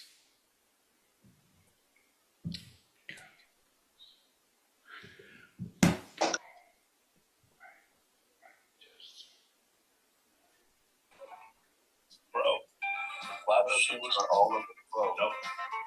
Really? I think she was all around the globe. Yes. No, she progressively yes-handed you, but Correction, the cow jumped over the moon. Dub. Dub, I need your greatest hits album. I know there's been like two bangers every show, and if there's any way I can get the greatest hits, I will throw in a tote bag, and I just DM one of us. No, don't do that. No, but do that. No, but don't do that. But do that. You know what to do. Delicious. I really do appreciate you. My book's messed up. I have to break my book. Philly Victoria, crazy man. Yeah, and Tombstone, Your Huckleberry. It's really good. It's good act. Are we about to have a service? Is this the repast? What's really going on? Oh, please, I'm just saying, I'm back in the corner. Can somebody goddamn start the potluck already? This is some bullshit. If nobody brings the fucking... I'm so glad I brought parfaits. If nobody else brought parfaits, some bullshit. Okay, get this right. I just had a nap, but the thing I was watching before this is a video saying that Batman Forever was a terrible film. No. But Batman and Robin is definitely better than Batman Forever. Nope. That means George Clooney's Batman. So what do you guys think? If you had to rate Batman and Robin is the worst. Batman, like It's especially the worst. no one talks about Christian Bale because that's like the best Batman. What do you guys think? Well, he abused his staff, and he took so long with his ablutions. So, see what I did there, John? You thought I was slurring, but I was using words. Oh, whatever, man. Doesn't matter. Like, everything that we know is Batman and Robin is the worst of the Pantheon. Number 2, Delicious. Thanks for showing up. Thanks for showing out. Tropic Thunder Lover. Hey, man, no one needs you to change your name. We know who you are. We've seen where you sleep. God help us. They will cry when they see what we've done to you. All right, moving on. Christian Bale was the best one. I mean, no, God forbid. But forget Val Kilmer was Jim Morrison in The Doors. See, hey man, the Golden Bone, man. James Bond would have made a great Batman, don't you think? I do. Oh, okay. Crossover. What about that universe? What if 007? What if James Bond? His parents were killed in an alley. See what I did there? I did possessive Z with an S. You get it. We don't know if it's Joker or not. We're unsure how the whole thing plays out, but what we know, John, what we're sure of, is that he has MI6 on his side, along with a lot of fucking firepower from the Adam West Fund. Who is that? It's part of the Bruce Wayne offshoot. It's a nonprofit, John. It doesn't matter, but what we know that matters is the truth. You know, don't forget about Willow. He was in Willow, and he was in. Oh, the tiny baby. The kite. God damn it.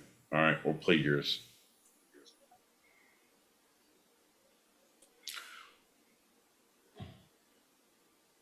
Oh, Heat. Oh, Heat. Heat's a good one. But Willow. Willow. I am the greatest swordsman that ever lived. Out of the way, Pack. I'm not a Pack. Mad Mardigan. Don't do the midget. Don't do the midget voice, John, if you're trying to pay homage to I am the greatest swordsman that ever lived. He is. There you go. Nope. You got to stop right there. I'm the greatest swordsman that ever lived. Stop. And they have a point. Period. No. And he drops it. Period. Nope. Period. Funny? You know what, bud? I like what you bring to the table. Sometimes the table's full. You know what I mean? You don't know what I mean. You like to use fingers. You're good. I got these shooting glasses and a school I need to visit. Look at you. The shit out of Ben Affleck. And Val Kilmer stomp his motherfucking ass. And be like, I like them apples, eh? Well, folks, if you like apples, if you like the two sides, well, if you don't know why you like these two things and why they collate and coalesce,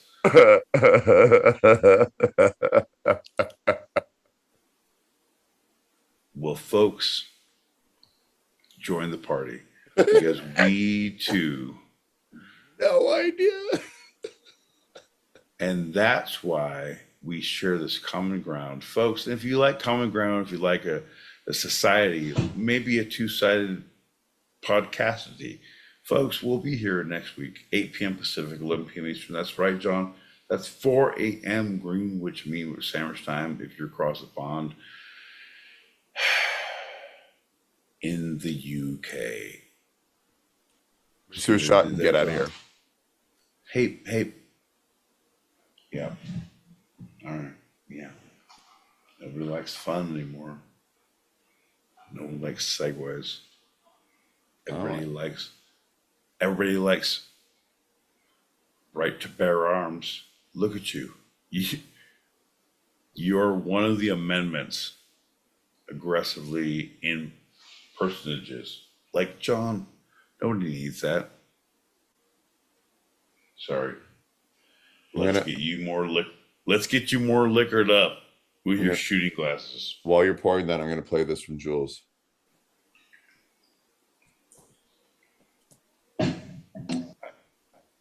Everyone's talking about Val Kilmer. Why is nobody mentioning the fine work as Iceman? Maybe you did. Maybe I wasn't paying attention. Shh, you shut up.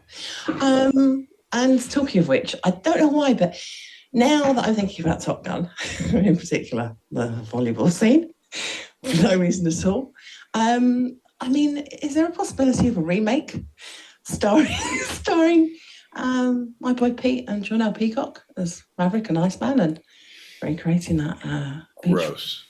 Yeah, I'm just asking. Could be a Patreon perk. Gross. Not enough jean shorts to go around in the world.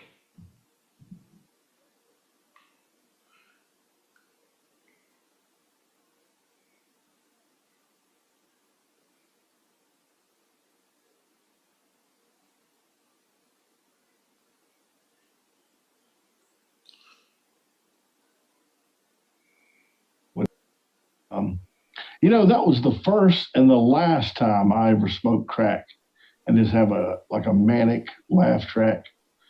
That would be a good segue. Something, you know. Actually, that's a great segue. Perfect segue. John, I only did I did crack one time. John? No. for 15 years. Because you didn't stop. Hey, bud, I like when you like to explain things. Hey, if you like comedy, like my mom likes comedy. Hey, mama. Hey, mama. John's here to break things down. Mom, John's gonna get it for you. What the fuck, Sean? Let's get a shot and get out of here, man. Bink, bink, bink. Look out. You're welcome for listening for 4 years, everybody. We love you. We're gonna miss you, but you're gonna be okay. What?